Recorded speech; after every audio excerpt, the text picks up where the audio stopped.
Triton Nation, welcome to your home broadcast. I'm Hank Ambrose with you for this great day for football. It's always a great day, even if it's wet and rainy outside in Fort Dodge, Iowa. Can't wait to be with you for this play-by-play coverage.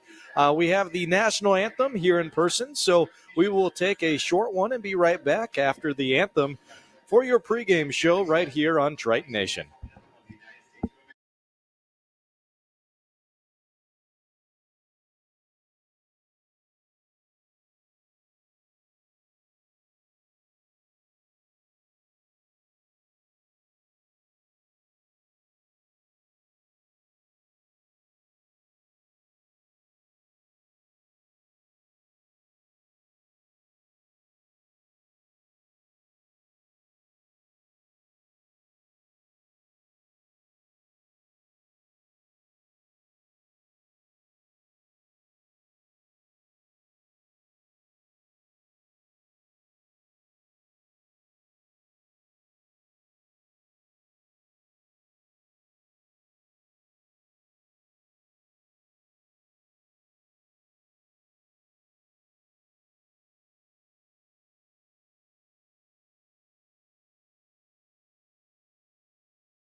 Hank Ambrose with you for your pregame show. Pleasure to be with you. Shout out to the TV radio crew for getting us on here at Triton Nation for all of your home football broadcasts.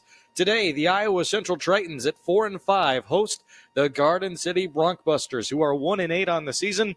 That overall record is not indicative of the quality of this team that the Broncbusters had. They've had to forfeit a number of games this year due to an ineligible player. We can talk more on that later.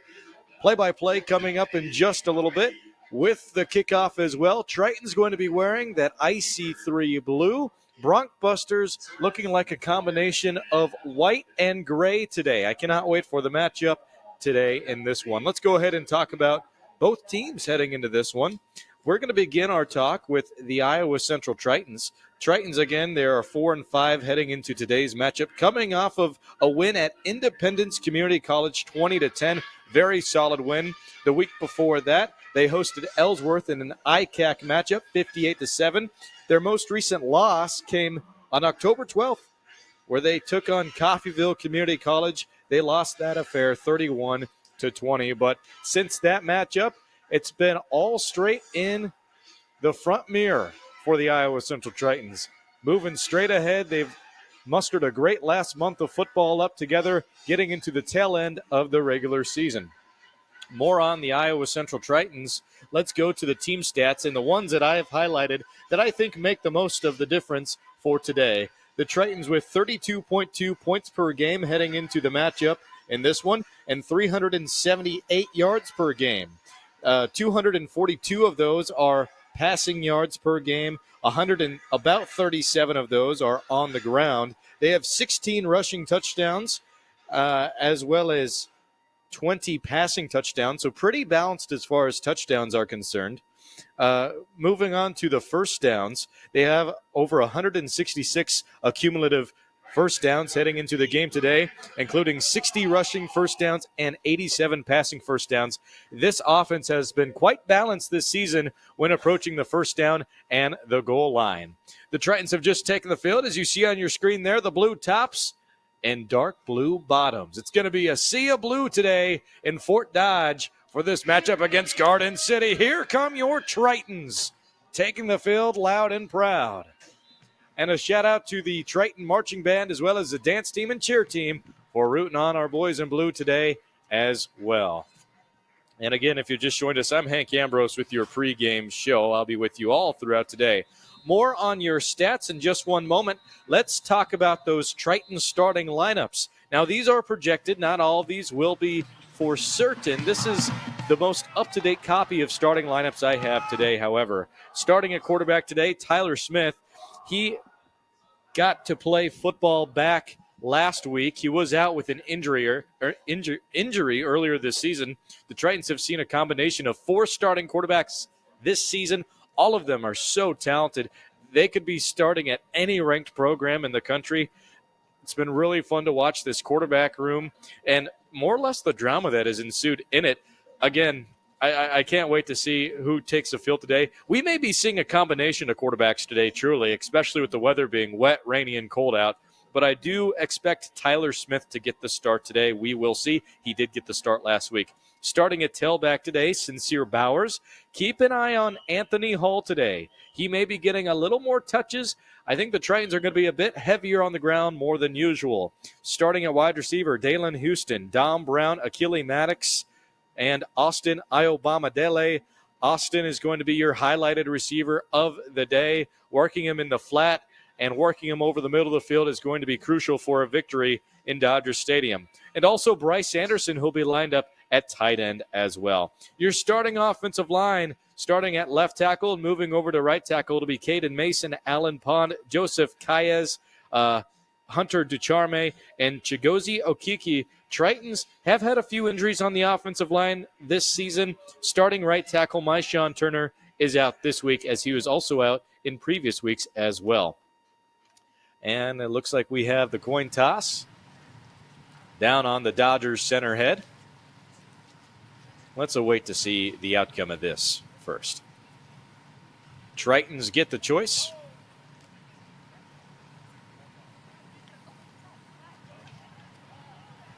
I expect them to defer, and I expect Broncbusters to receive the first half kickoff. We will see. Has won the toss and will defer to the second half. It is official. The Tritons do defer. They will receive in the second half, and the Broncbusters will start with the football. That kickoff is coming up in just a little bit. Now that we've gone through the offensive starting lineups of the Iowa Central Tritons, let's run through some of those stats. Like I said, I believe Tyler Smith will be getting the start at quarterback today. Tyler Smith's numbers on the season, 868 passing yards, 8 passing touchdowns, and only 1 interception thrown. He also has a 64% completion percentage, which leads the starting quarterbacks on the season. Now, the other quarterbacks in the conversation today, Ty Purdy and Dallas Sauser, could also be seeing some playing time. Ty Purdy with 7 passing touchdowns, 1 interception, is 531 passing yards. Dallas Sauser has 346 passing yards, 4 passing touchdowns, and 2 interceptions thrown. Rushing-wise, Sincere Bowers, who's been a freak all season long, I expect him to have a lot of work today on the ground. 110 rushing attempts, 624 rushing yards, 8 rushing touchdowns. He is also a leader as far as receiving goes. He has 23 receptions, which leads the team. 348 receiving yards and 2 receiving touchdowns. Leading the team in receiving touchdowns is Bryce Anderson, 18 receptions on the season. Check out his name later on. Again, I do expect Anthony Hall to be more and more involved today as well. Here's the kickoff from Fafita. He's going to kick it all the way down to about the 10-yard line. And here goes a return from the Broncbusters. Football is underway in Fort Dodge. 2 broken tackles moving past the 40 and all the way down to the 45-yard line. That's going to wrap up your offensive pregame. We will get to the defensive starting lineup straight away with this. Starting at defensive end today for the Iowa Central Tritons, Joseph Shannon. At defensive tackle, it'll be Howard Brown. Defensive end, Patrick Brown. Outside linebacker, A.J. Russell. Another outside linebacker, Ishmael Conte, who leads the team in total tackles with nearly 60 on the season. At Mike linebacker, Sam Hauser. Strong side linebacker, Jawarren Corbin, who's second on the team in tackles. At cornerback, Logan Sieverding. There's a first play swing pass outside, hitting the flats, and a hit. B.J. Elston on the play. He gets the start. He'll be at linebacker. That's a big hit over on the near side of where I'm at. Gain of 4, 2nd and 6 coming up on the 49-yard line on the Broncbusters side. We'll get to the offensive starters in a little bit. Closing out the defensive starters, at cornerback, Logan Sieverding. Free safety, Caleb Moore. Strong safety, Aiden Burrell. And cornerback 2 will be Kadarius Williams.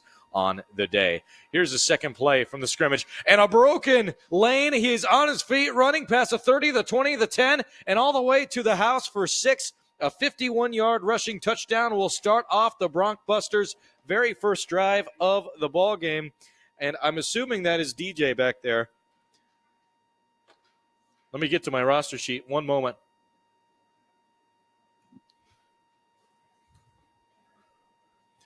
Regardless, that is in for 6. A quick score for the Broncbusters.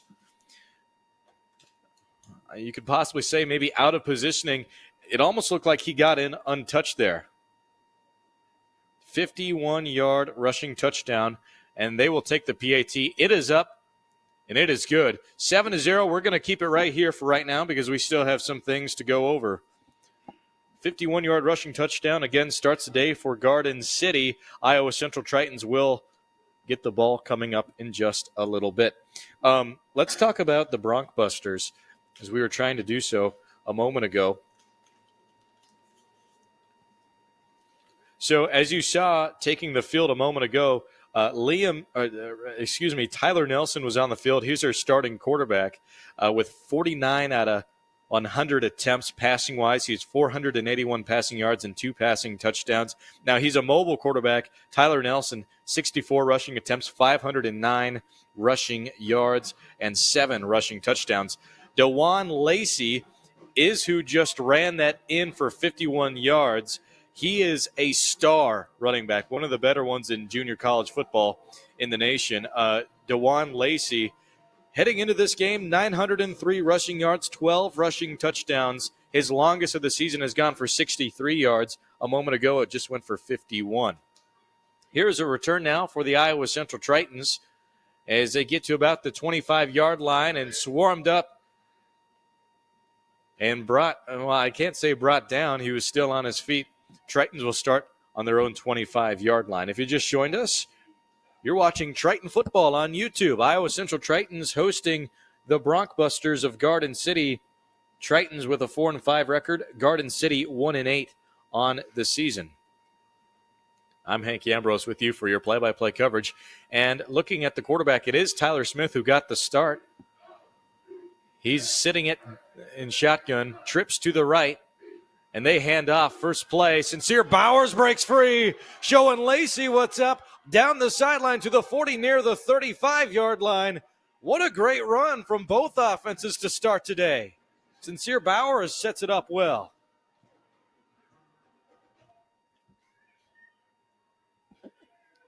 Wow.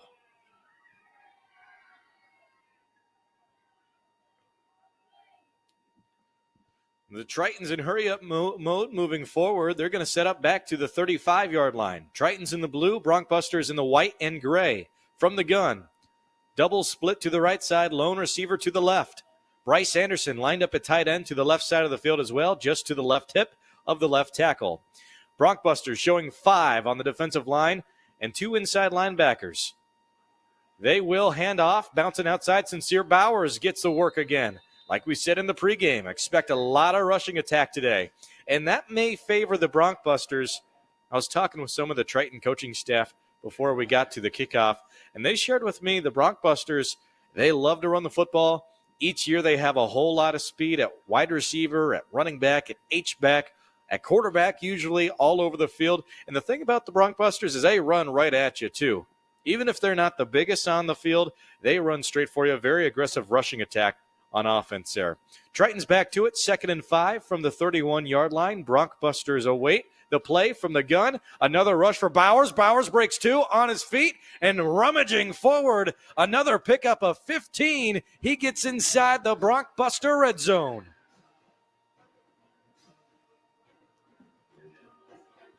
It's 7-0, 12 and a half minutes to go in quarter number 1. Both offenses are shining today. Despite the weather being cold, wet, rainy outside, it seems not to affect either side so far. From the gun, trips left. No deep safety from this set. 5 on the defensive line. They hand off once more. Broncbusters did a good job at switching and reading the rush. Gain of 1 on the play. 2nd down and 9 coming up. I do want to continue our talk breaking down the Broncbusters in just a little bit here. Once we get to the next score, we will continue to do so. So hang on tight to that. In the meantime, let's continue to watch offense versus defense work. Anthony Hall checks into the game. We brought him up in the pregame show, expected him to get more touches today. I've heard he's done great things in practice, and he's going to be able to showcase it here. He's in the gun next to Tyler Smith, man in motion. Looking left, they hand off to Anthony Hall. Breaks one tackle. No, just falls down. Nearly broke that tackle. He's going to have a solid pickup of about 7, maybe 8 yards. It's going to be third down and short. A lot in the playbook here for Coach Montalto and company. Brings up 3rd for the Tritons. Oh, and you know what? They mark him even a yard shorter than I thought. They'll give him 6 instead. It's 3rd down and 3 from the 11-yard line on the Broncbusters side. Again, Tritons in the blue, Garden City in the white. There is slight wind blowing into the north. That is going in favor of the Tritons as of right now. That may be switch.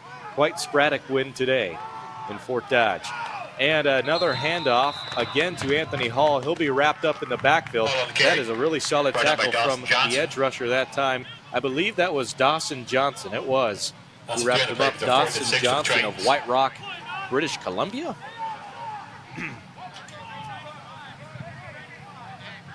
Fourth and 7.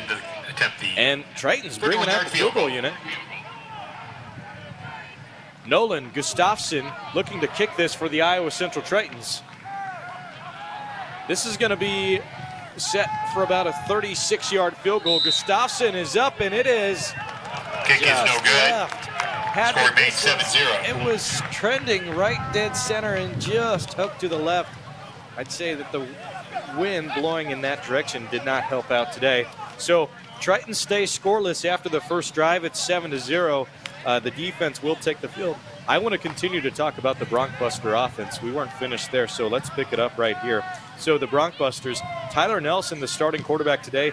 They also have an interesting quarterback room. Expect Liam Oskowski to check into the football game at some point. Tyler Nelson stays on the field in the gun, doubles left. It's going to move to trips to the left now after the H-back sets over there. Here comes Nelson. I said he was a dual-threat quarterback. Nelson, the quarterback keeper. He'll have a pickup of 5. So more on the stats there. Tyler Nelson, made by 481 passing yards, 2 passing touchdowns heading into today. For rushing on the Broncbusters, Warren Lacey with 903 total rushing yards, 12 rushing touchdowns. Tyler Nelson second on the team with 509 rushing yards and 7 rushing touchdowns. And then their switch running back, Zamari Pelode Gary, he has 413 rush touchdowns and 413 rushing yards and 3 rushing touchdowns. I've done that twice now. And interesting about this offense, Zamari may be lining up in the slot today in jet sweep packages, so be on the lookout for that. If you see the number 38 take the field lined up as a receiver, he may be rushing the football. That is to note. From the gun, trips to the left. There's also a tight end to the left. Triton showing a 4-3 look from this defensive coordinator package from Coach Conley. This game here, as far as defense goes, it's going to come down to who can be more aggressive today. There's going to be a lot of rushing the football today. I expect the game to go by fairly quick as well with all of the rushing attempts I predict. And if that is the case, you're going to want to get the lead early and get the momentum early to stay on top, because if you can't score early, you may have found yourself well and not able to score at all if you can't pass the football. And there's another rushing attempt. That time, made by Ismail Conti. Read option. Tritons did a good job of reading it, preventing the first down. 41 words. Third down and 3. Ball on the 41-yard line on the Garden City side. And 8 minutes, 50 seconds to go, as you can see on your screen there. From the gun, trips to the left. Triton showing 4-3, 1 deep safety, trying to get the offensive line to jump. Jawarren Corbin, outside linebacker, who has been a wrecking ball back there, a part of the Sharks. He's going to step on the edge now. You see him there on the outside, the number 5. He's screaming. He's got the read. Oh, and just missed him there. Still on his feet. Tyler Nelson breaks outside. He moves to the other side of the football field. Still on his feet, gaining 20, 30, 35, down to the 20-yard line. Tyler Nelson on the quarterback keeper. Broncbusters inside the Triton red zone. Another great run from the Broncbuster backfield.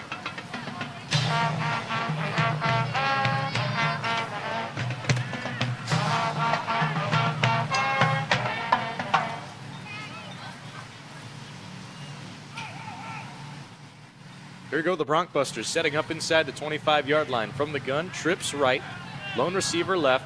Tritons now with 3 on the defensive line, 4 backers, and they're showing zone from the gun. And looks like a quarterback draw, trying to break outside. Covered in the flats, great tackle that time on the Triton side. Blown up by Joseph. Forced out of bounds by Joseph Shannon. Illinois. 2nd down and 10. You know the old adage, fool me once, fool me twice. You can finish that. 7.5 to go. Each team has all 3 timeouts. Still in the first quarter. If you just joined us, Triton football in Fort Dodge, Iowa. I'm Hank Ambrose with you for the play-by-play coverage today. Stick around for halftime. I got to sit down with some of the Triton Athletic Hall of Fame members in this year's class. It is the Triton Hall of Fame Nelson weekend. On the keeper. We'll be talking about that later on in this first half. Stop made by Howard Brown. Howard Brown gets a tackle that time. Only a gain of 2. Give 2 on the play. Brings up 3rd and 8. From the 19-yard line on the Triton side. We will be talking Triton defensive stats in just one moment. I want to see how this 3rd down plays out. Look at this, the Broncbusters, they're taking some time off the clock now. They're making sure they get the right play in this go around. They've struggled the last 2 plays. From the pistol now, this is a new look. Doubles left, lone receiver right. Play action pass, rolling right. He has a man open. It's towards the ground. Incomplete pass. Incomplete. Did not keep it up in the air. Kind of for Zach Dyer. It goes to the turf. And unfortunately for the Broncbusters, if you're cheering for them today, he was open. I'm going to have to go back in my lineup again. Tanner Rinker into attempt the field goal for the Broncbusters. Different be a 35-yarder. jersey numbers compared to their away jersey numbers, so I apologize. I don't have that number squared away. I believe that was Zach Dyer, however. Here we go. The kick is up, and it is Rinker's good. kick is good.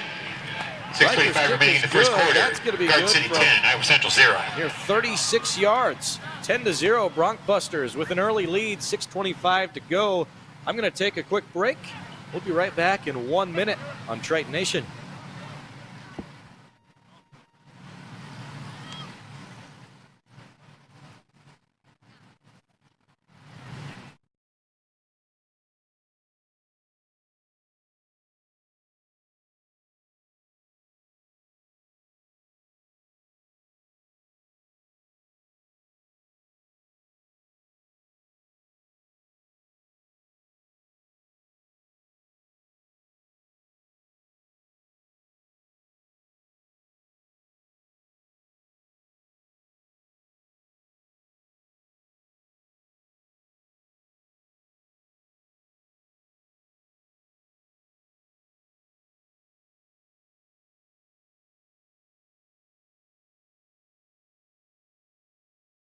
Also leads the team. Jaworn Corbin second with 55. And the next guy up as far as tackles is concerned, Howard Brown with 35. So there's a 20 tackle difference between the second place man and the third place man for the defensive statistics. That shows how deep this defense goes, because this Triton team is numero uno, number 1 in the nation as far as creating turnovers are concerned. 17 total forced turnovers. Right at the 50-yard line when the Tritons take over, 1st and 10. I believe 10 of them are INTs and 7 of them are forced fumbles. It's incredible. This defense has been phenomenal. Again, great job for defensive coordinator Coach Conley and the rest of the defensive crew setting up the defense this year. They've been so fun to watch. But now the Tritons, after a very solid return, get to the 50-yard line, 1st and 10, Tyler Smith out at quarterback. And Sincere Bowers checks back into the game. He finds a read. He's still on his feet and going, trying to get his tail. He's on his feet down the sideline. Here he goes. First play, touchdown, 50 yards. Nearly matches DeJuan Lacey's first touchdown of the day. Sincere Bowers. Oh, he's mean today. He was ready for 6, and, well, 6 gets in for just that number. It's 10-6, 6:08 on the clock. Great response from the Triton offense, and Gustafson will line up to kick one. That is officially a 50-yard rushing touchdown from Sincere Bowers.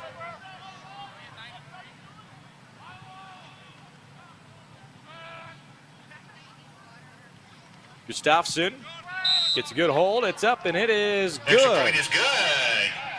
6:08 remaining in the first quarter. Iowa Central cuts the lead, 10-7. We're going to keep it right here. I want to continue to talk about this Triton defense who will take the field in just one moment. So more on the talk about this Triton defense. We went through the top 3 total tacklers. Let's go through some of the guys who have caused those turnovers. Leading the team in interceptions, Kadarius Williams, who's your cornerback too. He'll be lining up on the weak side for the primary of this contest. Caleb Moore, also 2 interceptions, as well as R.J. Hill. He also has 2 interceptions. Twan Wilson has 1. And Jawarren Corbin also has 2. As far as forced fumbles are concerned, Jawarren Corbin also with 1. A.J. Russell with 1. And then we're missing a few others on the football team for their other stats. But we do know that there have been 7 total forced fumble recoveries. A lot of those are kind of hard to account for. A lot of those are forced from gang tackles. The Tritons have been really good at, instead of punching them out, like the great Charles Tillman. Well, here we go. Back to football. The kickoff is underway. Gustafson piles it all the way back to the 10-yard line. 10-7, waiting on the return. Here it comes. And brought down at the 34-yard line.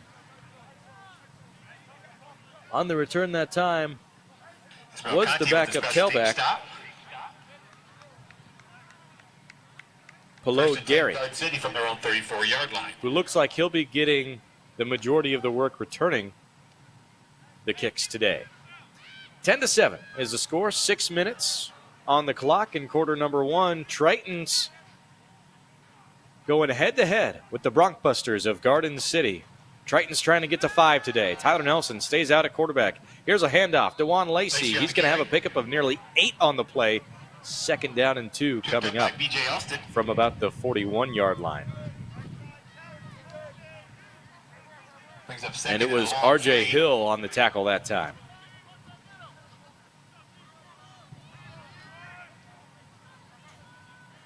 Second down and 3. Triton defense showing a 3-4 look, with 1 deep safety crowding about the 48-yard line on the Iowa Central side. Another handoff. Lacey gets a pass.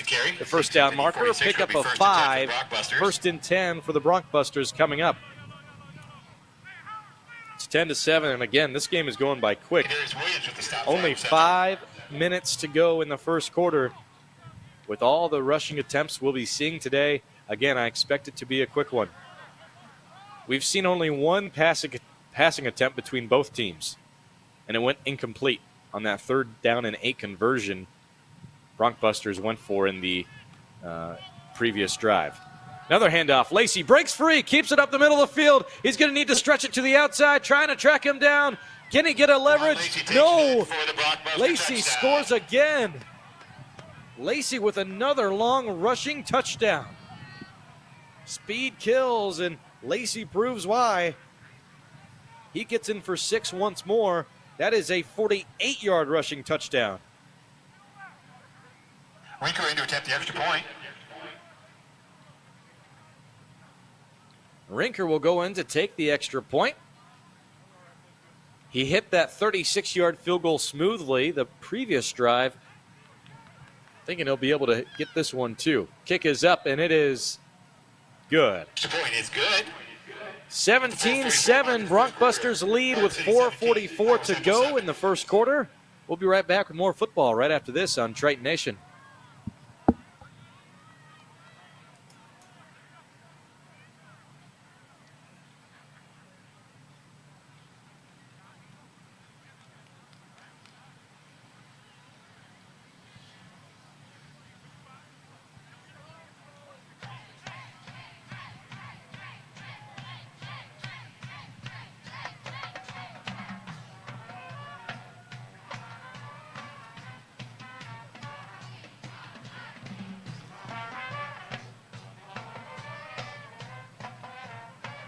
And a rinker to kick off.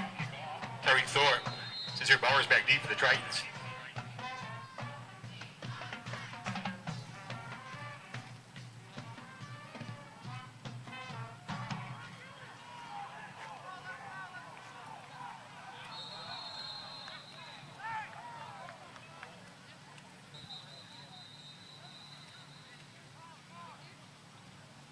Kick was taken by Terrence Torati.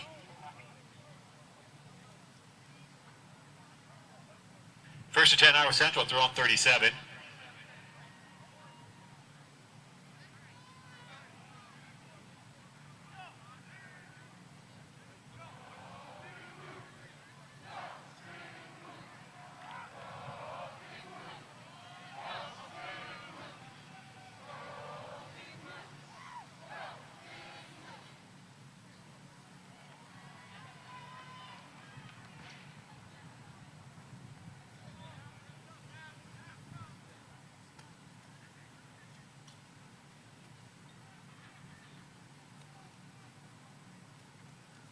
He is into triple digits now.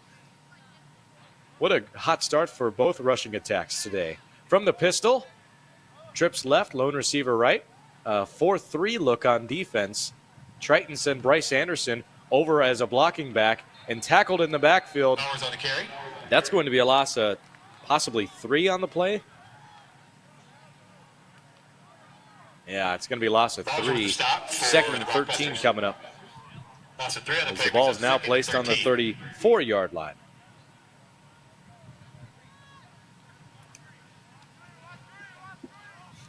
Tritons back to it from the gun. Twins on each side. 4:15 to go. They're down by 10, looking for a drive here. First passing play from this Triton offense. Bryce Anderson takes a hit, stays on his feet, and leaps and lunges forward for another 10 yards. Wow. First and 10 on the 45-yard line. Another one of my favorite players to watch, Bryce Anderson on this Triton offense. He's long and lanky, but he's got a lot of speed to him, too. Does a great job at getting open. First and 10 coming up. Anthony Hall checks back into the game with Tyler Smith at quarterback. Trips right, triangle trips. That'll move Bryce Anderson over the middle of the field. Anthony Hall gets the snap. I don't know if the snap was supposed to get to him, but he still took it. And he's going to end it around to a pickup of about 7 on the left side of the football field for this Triton offense. 2nd and 3 coming up on the 39-yard line. A great deal of making something out of nothing. That could have been bad. A drop snap there. Oh, got to fix his shoulder pad. We'll get it good now. From the gun, doubles left. Here comes a man in motion. Killy Maddox. Smith looking short. He will fire just out of reach of Bryce Anderson. He had pressure coming on him. Pass incomplete, intended for Anderson. 3rd and 3 from the 39-yard line. Tritons needing to convert on 3rd down. They have not had the numbers they've wanted as far as converting is concerned. I believe their conversion is around 31% heading into the game today. That's a number you want up a lot more. 3rd and 3 from the gun, looking to convert here. Back to pass, looking short, has a man. Anthony Hall, wheel route, catches it, and goes in stride, working out of bounds on the 20-yard line. Tritons with another first down. 17-7, 2:44 on the clock, and the Tritons march again. Anthony Hall will check out after the grab, and Sincere Bowers will check back into the game. Looks like he was feathered up after that tackle for loss to begin the drive. From the gun, triangle trips right, lone receiver left. Anderson moves in motion, sets up right behind the right tackle. Back to pass. Looking over the middle of the field, has a man open, looking to reach for it. Touchdown, Tritons. Tritons in for 6. Jaquez Hall scores in the north end zone. Jaquez Hall with the reception from Nelson for the Triton. You can write that up to a 20-yard for the Triton touchdown. Post route for Jaquez Hall from Tyler Smith.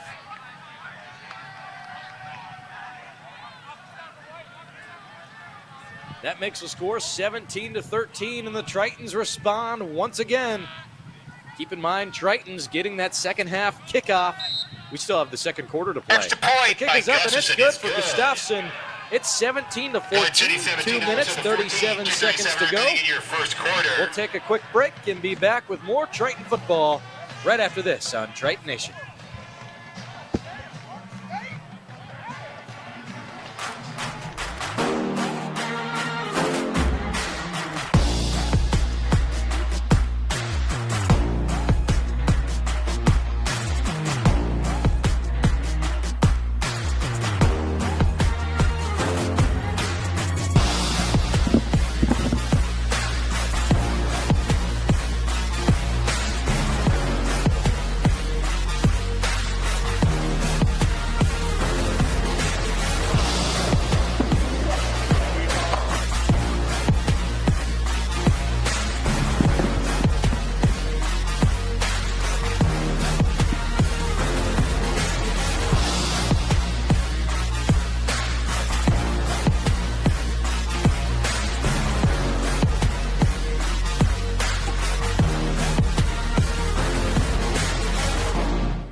Home football games broadcasted here on Triton Nation. And keep in mind, you can find stats, rosters, coaches, and more on Triton Nation's website at iowacentral.edu, going under the sports tab.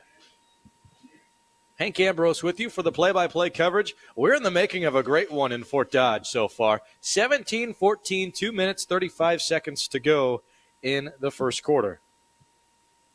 It is cold. It is a little windy out.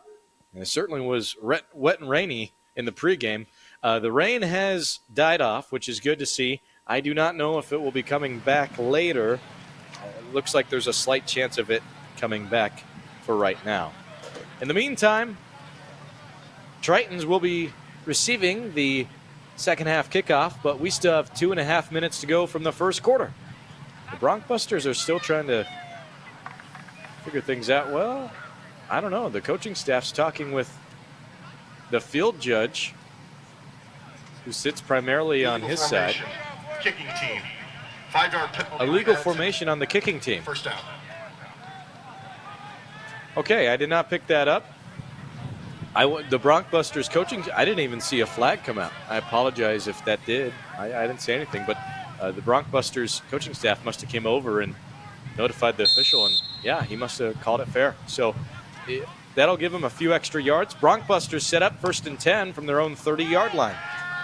And looking short, rolling back left, looking to keep Nelson on the ground, still on his feet, moving. So Nelson fluid in the backfield. That, really impressive. How was he able to pick up 5 yards after that? Stop made by the zig and the zag and back and forth. Taylor. Pick up a 5. Schaefer. Actually give him 6. 2nd and 4 coming up. Nelson has been very impressive today. From the gun, trips left. Lone receiver right. Tritons crowding 5 on the defensive line. Here comes a switch. Looks like the Tritons will back off now. They're showing more of a 3-5 look. One deep safety. Caleb Moore is back there, standing as a boundary. And zone read, tackled in the backfield. No gain on the play. Great switch from defensive coordinator Jeremy Conley to pick that up. Tritons read it like a book. Tackle made by Joseph Shannon with the help from Taylor Schaefer, who's of Sturgeon Bay, Wisconsin. 3rd and 3 coming up. This is a big play here. Tritons looking for their first defensive stop of the day. They've held them to a field goal. That's the best they've been able to do so far. Here's a free play, shot down the sideline. Oh, maybe another flag coming in. No flag from the line. Pass is incomplete. There's a penalty marker on the play. On the left side of the football field for the Broncbusters. However, there is a penalty from the start of the play. Defense. Number 9. And it is offsides against the defense. 3rd down. Should be enough for a first down. That's unfortunate. Got the Tritons to jump there. That's why they took that free play. Almost, it could have been worse. I think you could say there was some contention for that being possibly a defensive pass interference on the left side of the football field as well. Instead, they will just give them the first and 5 yards. 1st and 10 from the 41-yard line. From the gun, trips left after the motion. Oh, RPO Nelson, on his feet and still running. Nelson, great job of waiting and baiting the defense. He gets all the way to the 20-yard line. B.J. Elston with the tackle. He is special the way he runs a football and anticipates for a lane to be open. He does it again against the Tritons defense. Here's the hurry up now. And his hand warmer even comes off, and he's going to have to give it to an official over the middle of the football field. Well, they lined up like they were in the hurry up. Instead, they're waiting for the play from the sideline. A lot of hustle. I talked about how speed was a big factor in the Broncbusters recruiting process. Again, they are mighty quick this year, as they seem to always be. Motion play, quarterback keeper, tackled in the backfield by Schaefer. He's got 2 tackles this drive. 17-14. No gain on the play, brings up we are 2nd soon and to 10. close out the first quarter. They might run one more play. 2nd and 10 coming up from the 24-yard line. It's their 4th trip to the Triton. No, their 2nd trip to the Triton red zone. At the end of 1 quarter of play, your score, Garden City 17, Iowa Central 14. Be the end of quarter number 1. What we'll do is we'll take a quick one and be right back with more Triton football coverage coming right up, right after this. For trusted work on your next project, choose Rash Construction, a 3rd-generation family-owned company. Rash Construction has been proudly serving Fort Dodge and surrounding areas for 70 years. We specialize in excavation and grading, site utilities, site planning and development, and GPS grade control. From private and public projects to larger-scale commercial projects, we have the knowledge, experience, and technology to get the job done right. Rash Construction. Safety first, last, and always. CNOS is proud to be your orthopedic and sports medicine providers. You can visit our clinic knowing you will receive the best orthopedic care in the area. Located at Unity Point, we offer quality care to address any bone or joint problems. We are committed to providing the best possible care to the communities we serve. CNOS, proud sponsors of the Iowa Central Tritons. Go Tritons!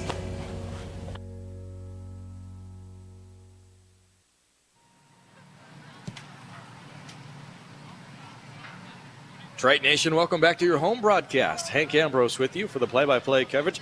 I'd like to shout out the TV radio crew, broadcasting crew here at Iowa Central for getting us back on the air each home game and home broadcast. I was thrilled to be able to come back this year and call Triton Athletics for the football team, and I just love calling it. I really do. So it's great to be back and great to have football on this wonderful Saturday in Fort Dodge. The first quarter is over, 17-14. We've only seen, 2 passing plays from the Broncbusters offense and 3 passing plays from the Triton offense. 5 total passing plays. We knew it's going to be a lot of rushing attempts because of the weather, as well as just the style of play both of these teams run. A lot of speed. So that's exactly what we've seen today as previously forecasted. Not a good start for the Broncbusters on offense. They're going to have to bring it back after getting into the red zone to close the first quarter. So now it's 2nd down and long, set up on the 29-yard line. Broncbusters from the gun, Twins each side. Seam over the middle of the play. And another tackle by Schaefer and crew. Right on the reception. Who else was also there? Also there on the tackle, Sam Hauser. He's that strong side linebacker. Give him 3 on the play, brings up 3rd and 12. 3rd down and 12 on the way. 14.5 minutes to go. If you missed the scores from the first quarter, I'll run through them quickly. A 51-yard rushing touchdowns for the Broncbusters. DeJuan Lacey got us started. The Tritons took the field and missed a field goal. That kept it 7-0. The Broncbusters then took the field, drove down and nailed a 36-yard field goal, making it 10-0. Then we saw the Tritons score a 50-yard rushing touchdown from Sincere Bowers, made it 10-7. Down the 24-yard line after a gain of 2 by Ismail And Conti. another stop, 4th down coming up. That was a big play. Great stop there. Jawarren Corbin was there first. Corbin's been awesome. It's been great to watch him as well. Anyway, 10-7. Tanner Reed trying to attempt the 41-yard field goal for the Broncbusters. A 48-yard rushing touchdown from DeJuan. I see he's in the triple digits as far as rushing yards are concerned. That made it 17-7. Most recently, the Tritons scored, making it 17-14 off of a 20-yard post route to Jaquez Hall. Here is a 44-yard field goal. It is up, and it is good. The second field goal made by Riker today. With 13:34 remaining in your first Start the half. second quarter. The Tritons hold them to another field goal. Tritons could take the lead with this ensuing drive. Stick around. We'll be right back to see the kickoff return right after this. We're CJ Bio. In 2012, we opened the only biomanufacturing plant in North America right here in Fort Dodge. Now employing over 200 people in the local area, we've had amazing success in lysine production as an environmentally friendly animal feed. And just as important as our business has been the warm welcome of the Fort Dodge community. We here at CJ Bio want to thank the people in the city of Fort Dodge for giving us the best of all things, a wonderful home. CJ Bio, amazing people, amazing community.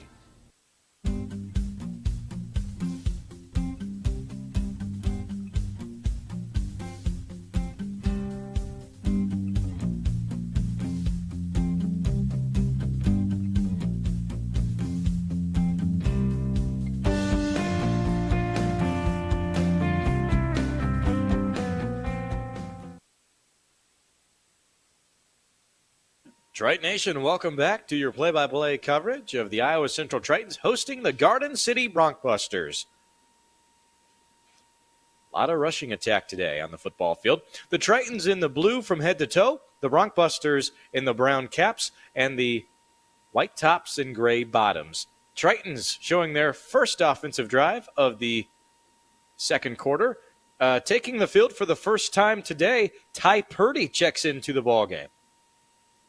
Tyler Smith got the start, and Smith recently threw the touchdown pass. Purdy checks in to switch things up. He starts with a fade route to Bryce Anderson. Have yourself a day. Big Bryce down the sideline in double coverage. Snagged it behind the linebacker's back, making a 25-plus yard play for Bryce Anderson. Great start. Triton started on the 25-yard line, by the way. Tritons from the gun, trips left, lone receiver right.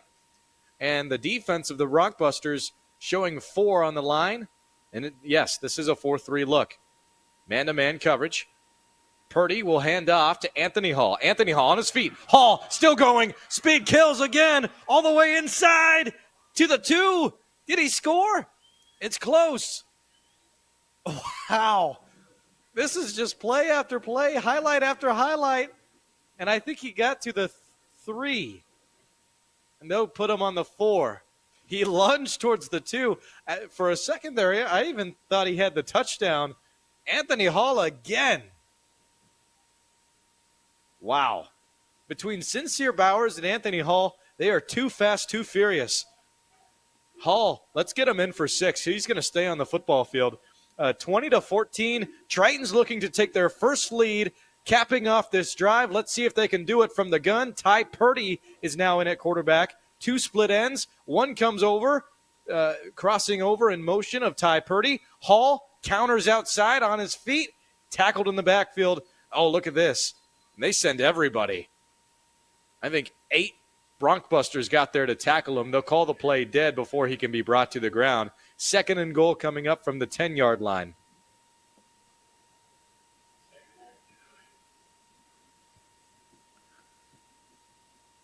Second and goal from the 10 coming up. See what they call here. If you're Iowa Central, Tritons have had no issue passing the football today, which shows how incredible these quarterbacks and receivers are even in these conditions. From the gun, twins to the right. One is playing off ball. Here he comes in motion, looking left. It's a passing play, rolling to his right. and firing away. Ty Purdy did the right thing to avoid pressure.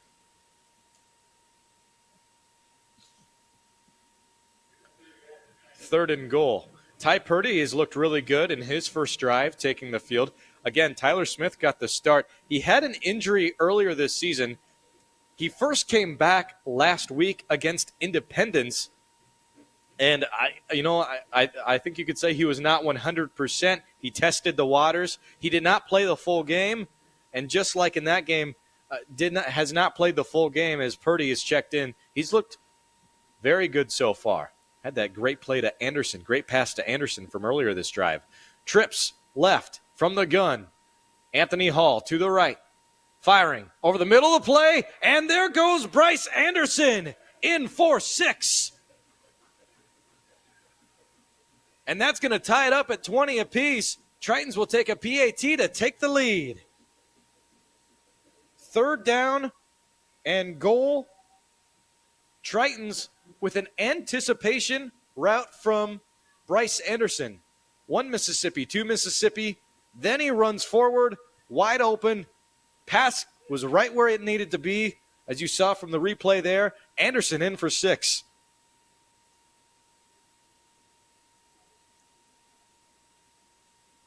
And the PAT is up. And it is good. Tritons take the lead, 21-20, 11 minutes, 28 seconds to go. We are in for a barn burner. Don't go anywhere. We'll be right back with more Triton football on Triton Nation. We're CJ Bio. In 2012, we opened the only biomanufacturing plant in North America right here in Fort Dodge. Now employing over 200 people in the local area, we've had amazing success in lysine production as an environmentally friendly animal feed. And just as important as our business has been the warm welcome of the Fort Dodge community. We here at CJ Bio want to thank the people in the city of Fort Dodge for giving us the best of all things, a wonderful home. CJ Bio, amazing people, amazing community.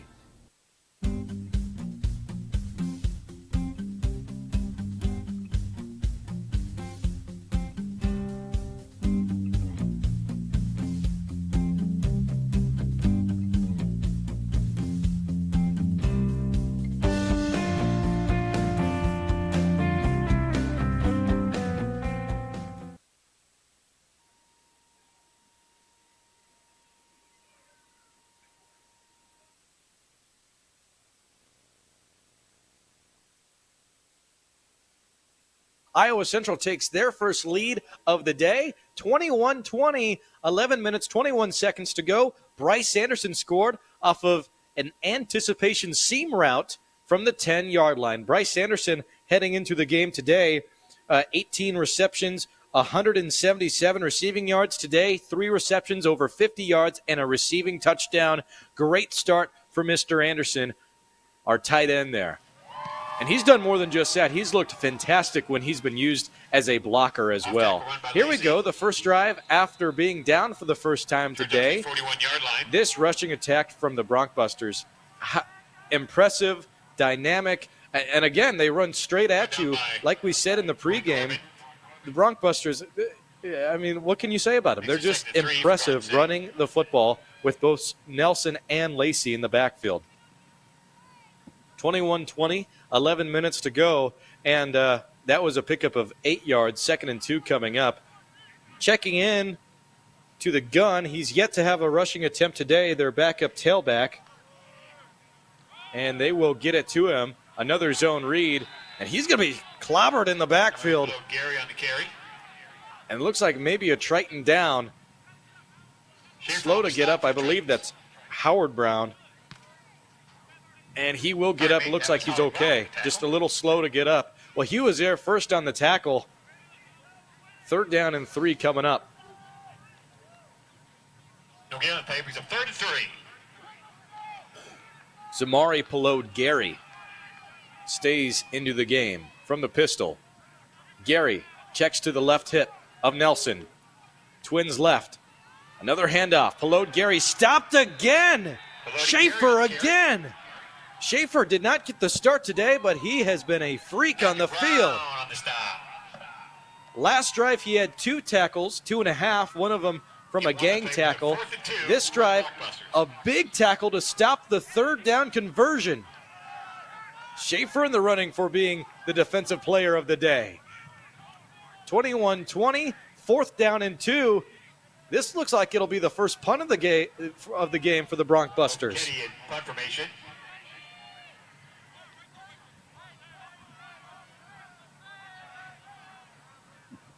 They are in punt formation.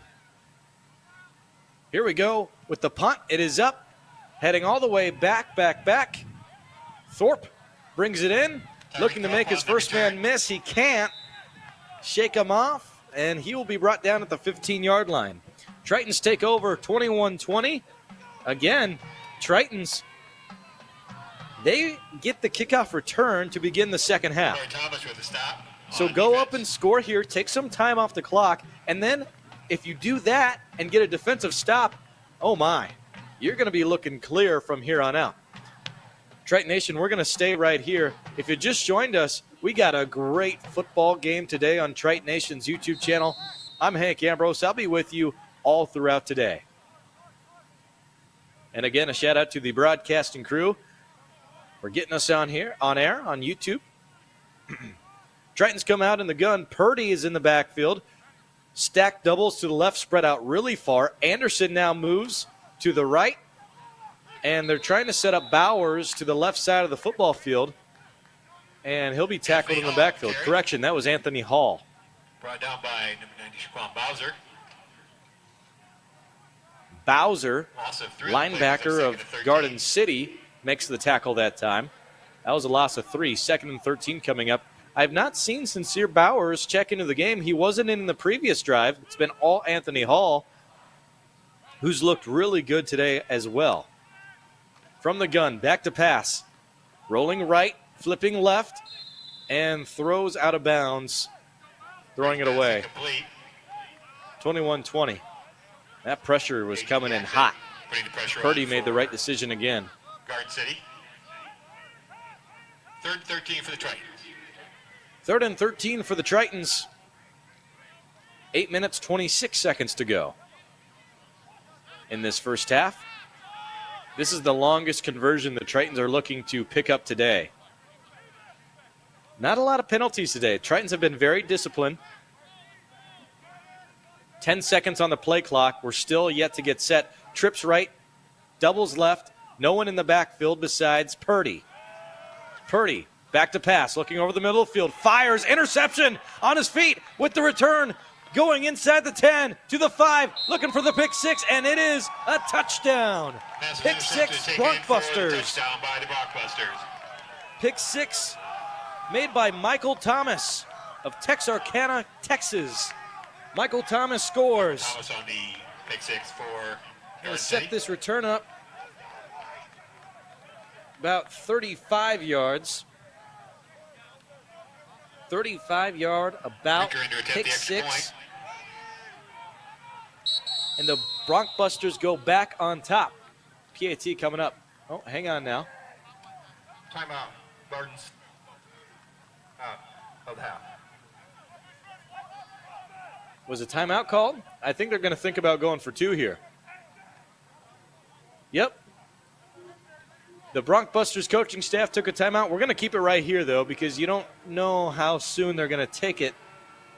They're going to drop a play quick here. Let's stay right here. Again, 26-21. Looks like they're going to be looking to go for 2 here.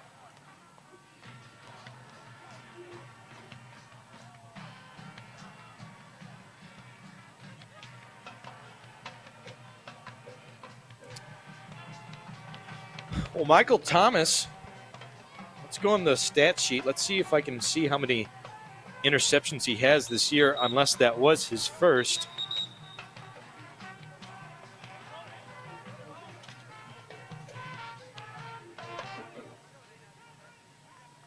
I believe that was Michael Thomas' first interception. According to my stats, it was.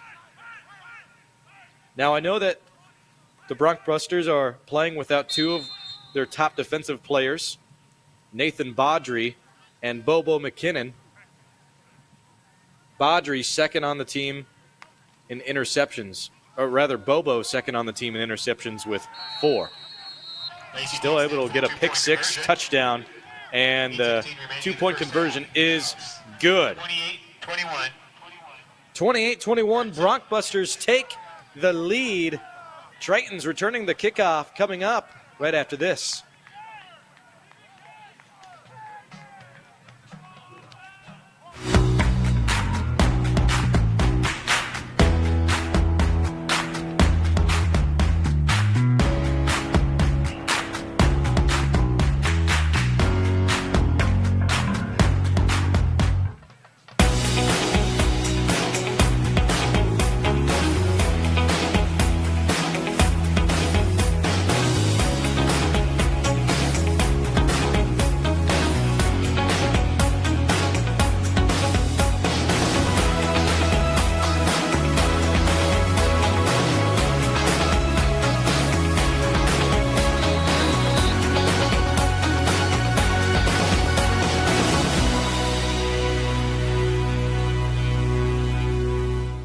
We're good to kick off for the Tritons.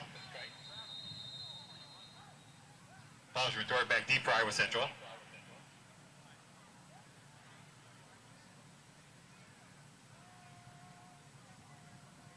Triton Nation, welcome back to your home broadcast of Iowa Central football in Dodger Stadium today.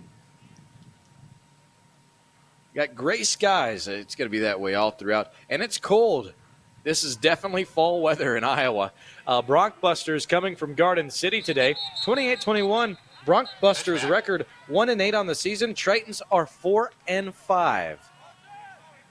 Coming up for your halftime report, I got to sit down with some of the Triton Hall of Fame inductees this year.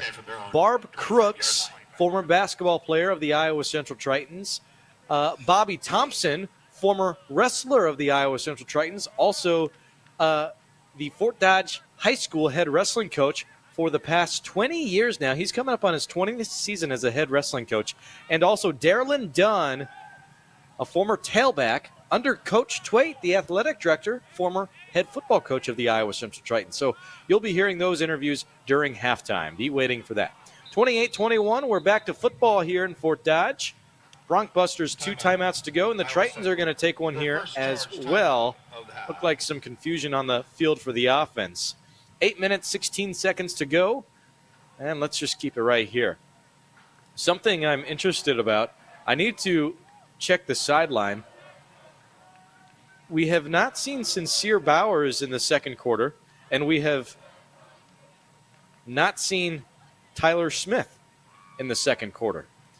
Now, Anthony Hall and Ty Purdy have been really, really good coming in to substitute, but I do wonder if there was some sort of lingering injury I did not pick up on.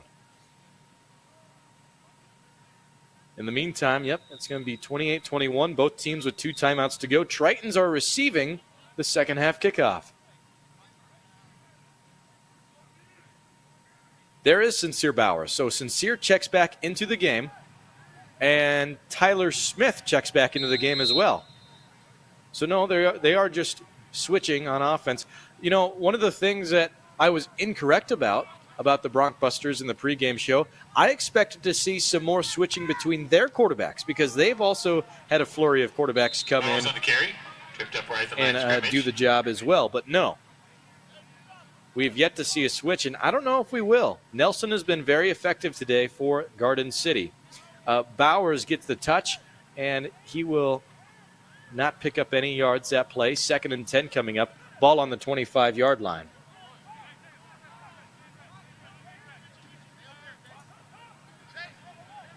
The drive following an interception, especially a pick six, can always be daunting. Tritons looking to pick up a first down and go from there. Incomplete. And a curl route right goes incomplete. Intended receiver that time, Austin Iobamadele, who leads the team for receptions. 3rd and 10 coming up from the 25-yard line. Tritons are starting to struggle on offense. They've lost a step.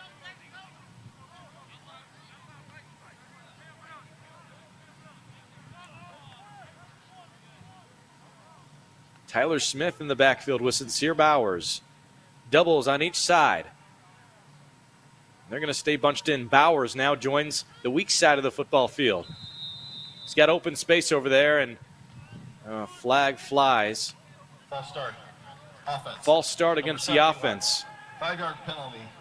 Third down.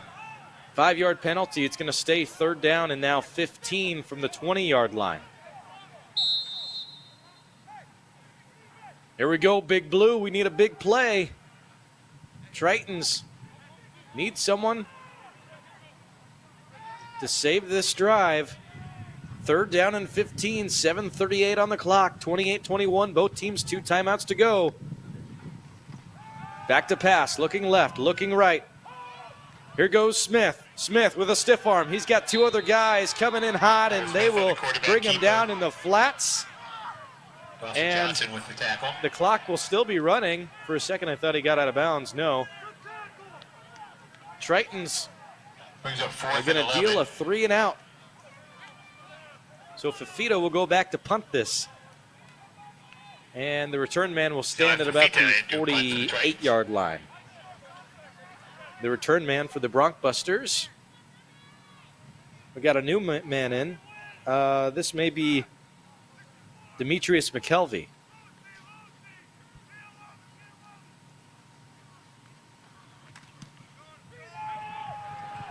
The punt is up, and it goes out of bounds near the cheer squad. So this is going to be the best field position that the Broncbusters will start with today. It'll be 1st and 10, still waiting for the spot. The line judge is the one who will have the mark. The 25-yard Oh my. line. 1st and 10. Garden City. You're going to set him up on the 25-yard line on the Triton side.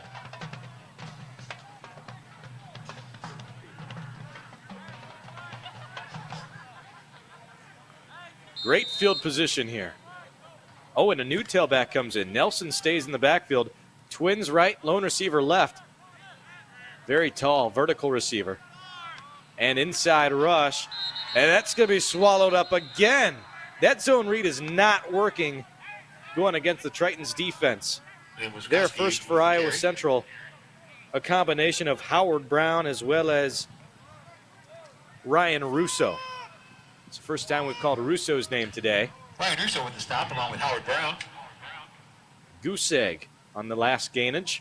2nd and 10 coming up. 2nd and 10. The new tailback in for the Broncbusters is Julius Tikosuva.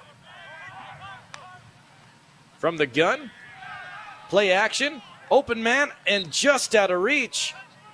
Intended receiver that time, Joshua Brewer. Incomplete. Correction, Dedrick Borden. I'm sorry, there's 2 number 14s on the Broncbusters. That was Dedrick Borden. Brewer's a cornerback. 3rd and 10. It's going to stay on the 25-yard line. Here's the thing. The Broncbusters have hit 2 medium-range field goals. One for 36 yards, the other one for 42 yards. This would also be for about 42 yards as well, depending on the spot. Here's Nelson. Nelson with a read option. Carries it up the middle of the field, and it's looking like he's going to have a first down. It was close. This looks like a gain of 11 to me. And, yep, they make the signal to the chain gang, and that'll move them for a first down. 1st and 10 from the 14-yard line. Broncbusters taking a strong grasp and control of this lead. They're looking to go up by 2 possessions. Julius Takasuva moves forward on the carry. and just shy of the first down, but he's going to be inside the 5-yard line. Right on the 5-yard line, I believe. By Aiden Burrell Warfield. And that is true. This looks like a 2nd down and 1 to me. From the gun, trips right. Tritons, 3-4 look on defense. Takasuva is going to be close. It's so hard to tell when you're not on the field. You know, it's one of those. It's close. I don't think he got it. No, they're going to say that his knee touched before he got the first down. If he was able to stay up a little longer, I think he would have had the first down. 3rd down and short from the 5-yard line. looking to pick it up here. If they do, it'll be 1st and goal. From the gun, new tailback in the system. It's Gene Sledge Jr. Nelson gets a snap, and the play will be called dead. Timeout. Timeout taken Iowa Central. by Iowa Central. Let's stay right here. I don't want to miss any of the action. 28-21, 4 minutes, 24 seconds to go. Again, stick around. Halftime report coming up. I got to sit with, I got to have a phone call with 3 of the Iowa Central Athletic Hall of Fame inductees this year. Barb Crooks, Bobby Thompson, and Darylyn Dunn. Barb Crooks, a former Iowa Central women's basketball player, still the career leader in rebounds, shots blocked, and also top 5 in steals and points scored. We'll be chatting with her. And also Bobby Thompson, a former wrestler and longtime Fort Dodge senior high school wrestling coach, an inductee this year. And also Darylyn Dunn, a former Triton running back. That was under former head football coach, current athletic director, Coach Twait. We'll be chatting with them at halftime. 3rd down and 2. This is a big play here from the gun. And they hand off. Sledge is into the end zone. Touchdown. 6-yard rushing touchdown. They finally got that zone read to work. And it got at a crucial point in this ball game, going up 2 possessions.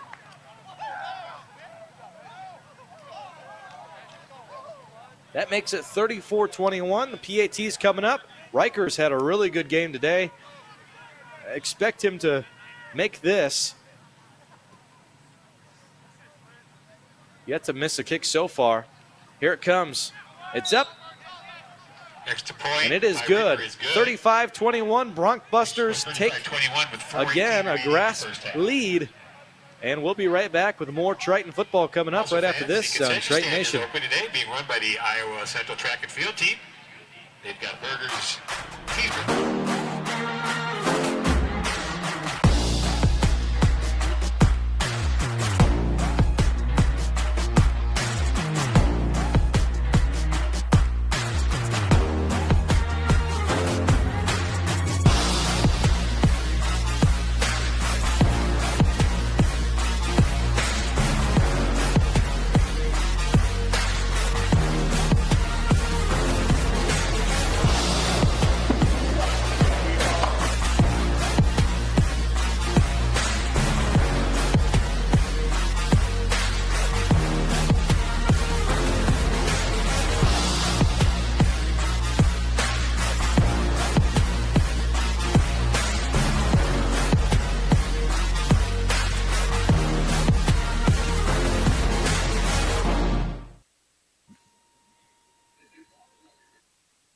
Welcome back to your play-by-play coverage on Triton Nation's YouTube channel. The Triton offense has stalled the last 2 drives. The drive before, they threw a pick 6. They're looking for some momentum before heading into the second half. 35-21, 4 minutes, 9 seconds to go in the second quarter. Again, the Tritons are receiving in the second half to get it underway. I'm Hank Ambrose with you for Triton Nation on YouTube. Thank you to the broadcast crew for getting me back on air and all the great work they're doing today involving the scoreboard, the camera work, and the replay as well. It all looks great, fellas. Back to the offensive game plan today. Bryce Anderson over the middle of the field. That's your tight end running a quick slant. 2nd and 1. I mean, what can he do? He's having a great game, possibly the best of the season for Bryce Anderson. 35-21, Tritons hoping to score before going into the second half. That was a gain of 9, 2nd and 1. Anderson in motion, trips left, and this is a handoff. Sincere Bowers checks back into the game. They get the ball to him. He's got a first down. He's going to have to do a lot of work to get just a few yards. They're starting to figure out Sincere Bowers in the rushing attack. The Broncbusters are anyway. 1st and 10, 3 minutes, 20 seconds to go. It's been a great game so far. We're at Dodger Stadium in Fort Dodge, Iowa. If you're still thinking about coming out to watch the second half, if you're getting off work or something of the rather. Oh, Anderson got it in between the numbers, but I don't think he was quite ready to grab it in. For Anderson. But, you know, you can't blame Smith there. Velasco breaks up the quarterback. pass. He had to fire quick. He's been pressured a lot today. Anyway, what I was saying, it is cold outside. Bring a sweatshirt and a coat and a hat and gloves. Maybe a hand warmer, too. 35-21, 3 minutes to go in the second quarter. The Tritons going to stay in the gun. Twins on each side. They're stacked on the right side and spread out wide to the left. They have open field over there. Broncbusters showing zone coverage, 4-3. They send 4. Here's a rush. Sincere Bowers to the right side of the field. He goes off tackle and has a pickup of 11 yards. Right down to the 49-yard line, but that'll be another Triton. First down. 2 minutes, 50 seconds to go. Coach Montalto goes, go, go, go. Tritons, hurry up offense. They're trying to knock the Broncbusters back on the ground while they stay there. Oh, free play. Smith says, go deep. I'm firing it. And over the middle of the field. Oh, just low, but again, that was a free penalty play. marker on the play. Going to be a replay of downs. There might have been another flag. It could have been roughing the passer, too. I was looking downfield. We'll see. Offside. Like got it. Defense. Number 95. 5-yard penalty. Replay. First down. Nope, just a false start. All right. That's a free play. It'll stay first down. They'll give him another 5 yards. Again, great awareness there by Tyler Smith that time at quarterback, who saw he had a free shot. He took it. He's got another free shot looking downfield. Climbs the pocket. He will. Oh, he's going to run it. He couldn't avoid the pressure that time. Smith on the They keeper. got to him. Another penalty marker on the play.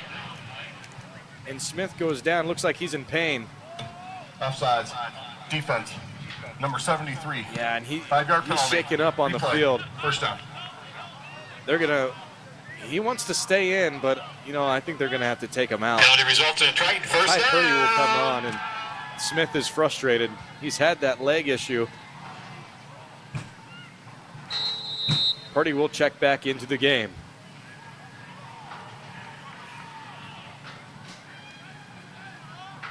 Purdy checks back in, 1st and 10 on the 41-yard line. We'll keep an eye on Tyler Smith on the sideline. He's frustrated. You got to feel for him. He's played great, but he's had that lingering leg issue. We've got to the 2-minute warning now. So the Tritons will going to go to the sideline. Garden City 2, they'll talk it over and see if the Tritons can muster up one final drive before we get to the end of the first half. A reminder, stick around for halftime. Coming up for your halftime show, I got to get on a phone call with Barb Crooks, Bobby Thompson, and Darylyn Dunn. 3 Triton Hall of Fame athletic inductees to this year's Hall of Fame class. It's Hall of Fame weekend for Triton Nation. You can go online to iowacentral.edu and find more on the ceremony in regards to that. Let's, while we're waiting for this 2-minute warning to get to the close, let's see what's going on around the rest of the nation. Taking a look at your NJCAA Division I football poll, Iowa Western is ranked at number 1, Georgia Military College is number 2, Hutchinson Community College is number 3, and Northwest Mississippi Community College is number 4. I have more stat leaders that we'll go through later. Iowa Central back on the field. Ty Purdy takes over at quarterback. Sincere Bowers in the backfield. Trips left as Anderson goes in motion. Oh, look at this shovel pass. Anderson still on his feet. Stiff arm still trying to stay high. And he gets inside the 25-yard line. Takes down the 26-yard line for Triton. Again, gets First to work. down. He's been a monster. Why not continue to feed him? 35-21. Triton's looking to score so they can make it within one possession and then receive the second half kickoff. From the gun, triangle trips to the left. Lone receiver right. They're looking left. Firing downfield. Anderson again. And that's going to be a pass interference against the Anderson, the defense. intended receiver. That'll be called against number 2. Triton's going to set up in great field position. J.T. Jackson is called for that last play. Well, it's not official yet. Here it is. Defense, number 2. 15-yard penalty from the previous spot. Automatic first down. Well, you saw it there. Shoved to the ground. You got to make a play on the ball. You don't make a play on the ball, you're going to get called for that every time. That was the right call there from the officials. Bryce Anderson again. Tally up the yards. He's close to 100. And if he brought in that catch, then he would have been over 100. 35-21. Minute 28 to go. And a timeout from Coach Montalto. He wants to make sure that they can cap off the drive well. Iowa Central. Well, let's take one more break. We'll be right back in 30 seconds for more football. Stay right here on Triton Nation.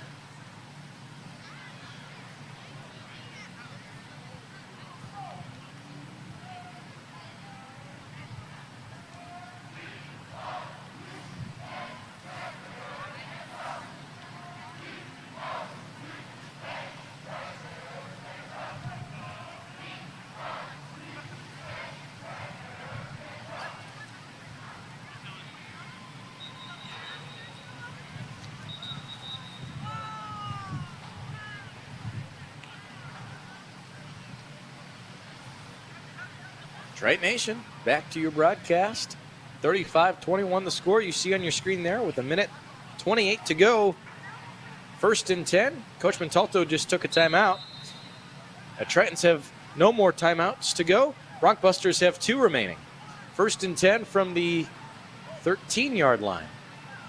Tritons in the shotgun. Trips left. Sincere Bowers gets the rush.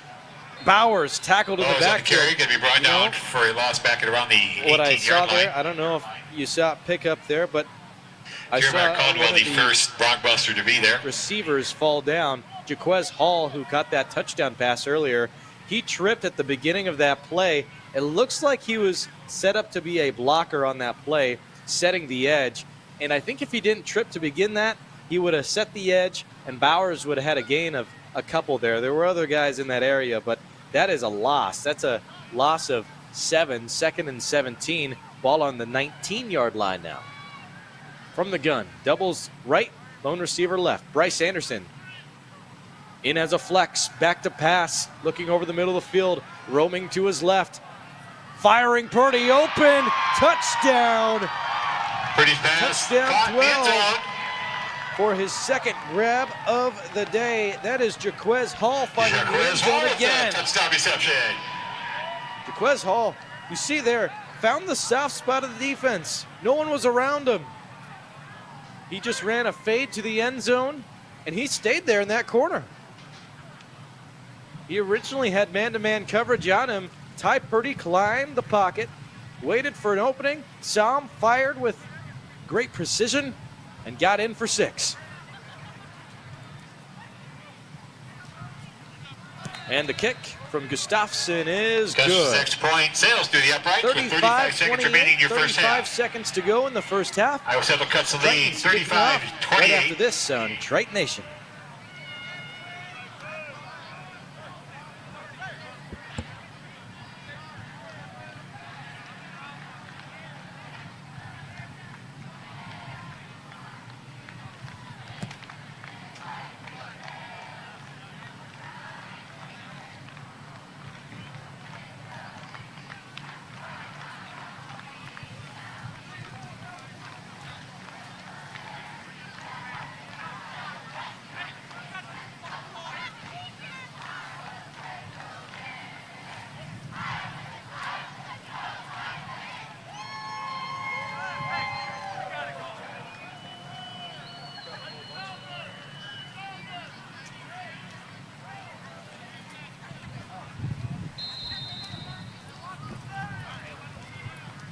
Triton Nation, back to your home broadcast.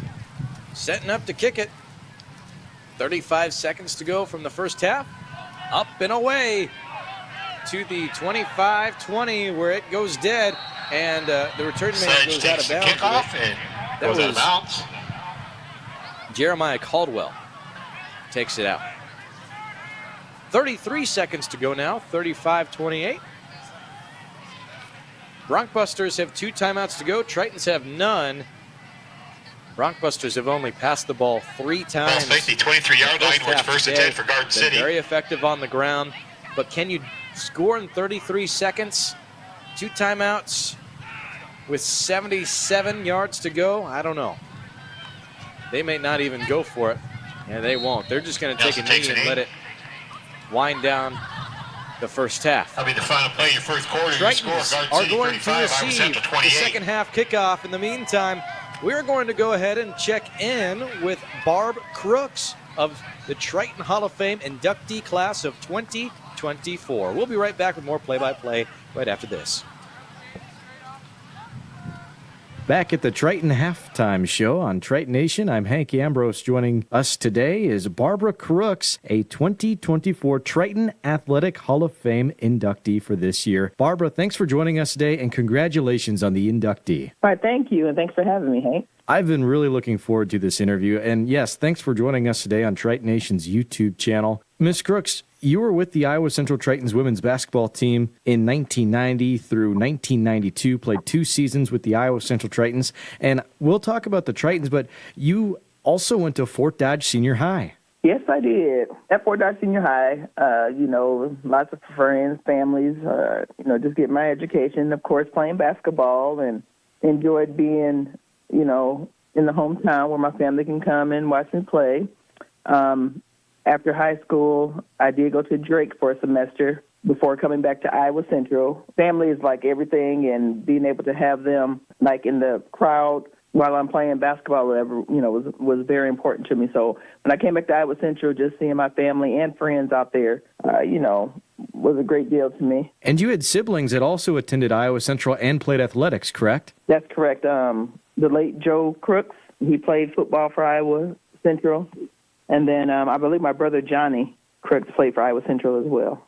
Just a family full of athletes, and even of today, what we see with the star Audie Crooks at Iowa State and formerly with Bishop Garrigan, a very athletic family that the Fort Dodge and surrounding area super grateful to have. Yes, our family is very athletic. The women's program was not as elite as it is today, or at least it wasn't as elite until you got there. Could you talk to us about joining the program and the atmosphere when you left? When I joined the program, I guess, I really didn't look at nothing like that. I joined it because, I enjoyed playing basketball. So, I was just out there, doing my thing and, not realizing that what a big impact it had on others, watching. Like I said, I just was doing the game that I love to play. So reading some stats here, this is incredible. When you left the program, you were first in school history in scoring, rebounding, shots blocked, as well as number 1 in steals. Incredible to go through a 2-year tenure there and to be number 1 in all those respective categories. But now, flash forward to 2024, you are still number 1 in school history in rebounding, shots blocked, and number 1 in steals, which you know how much the game changes over time. To still hold those records is really, really something special. Yeah, it really is. I would have thought, with the great athletes that have come through there since, my time, I would have thought all those records would have been broken. But, hey, it's great to still to be, being able to hold those records and have my name, out there listed as those. The women's basketball game has gotten so much attention over the recent years. What have been one of your favorite things to witness as a former player, collegiate player, but also now being able to watch Audie, for instance? Oh, wow. I just love watching Audie, and as I watch her, I think about, when I played, I was like, wow, if I would have took basketball as serious as she did, I wonder where I would be. I always think, that part because, Audie, she's an all-around, great player. She's just humble and I can say so many great things about her. I mean, granted, I was all that too, but but not to the degree of Audie is, and I'm just really proud of her. With it all being said and done, years later, still holding those records, what would you urge the next generation of women superstars and women basketball players coming through Iowa Central and their passion to continue after their collegiate career? Those that are coming through to play, do your best. Give it all out there on the court. You're going to have your good days. You're going to have your bad days. As long as you're out there working hard and giving it all you got, hey, that's all you can, focus on. Setting records and breaking records, that's all good and dandy. If you don't, hey, don't feel bad about it. While at Iowa Central, get your education and, just enjoy life. Make it fun. Don't take anything too serious. Get your career or continue your education wherever, whether it be for college or just going to the workforce, enjoy the journey of life, after basketball and college. Continue what's going to make you happy on your life journey. That's wonderful. Thank you. Again, Barbara Crooks has joined us today for the Triton Halftime Show.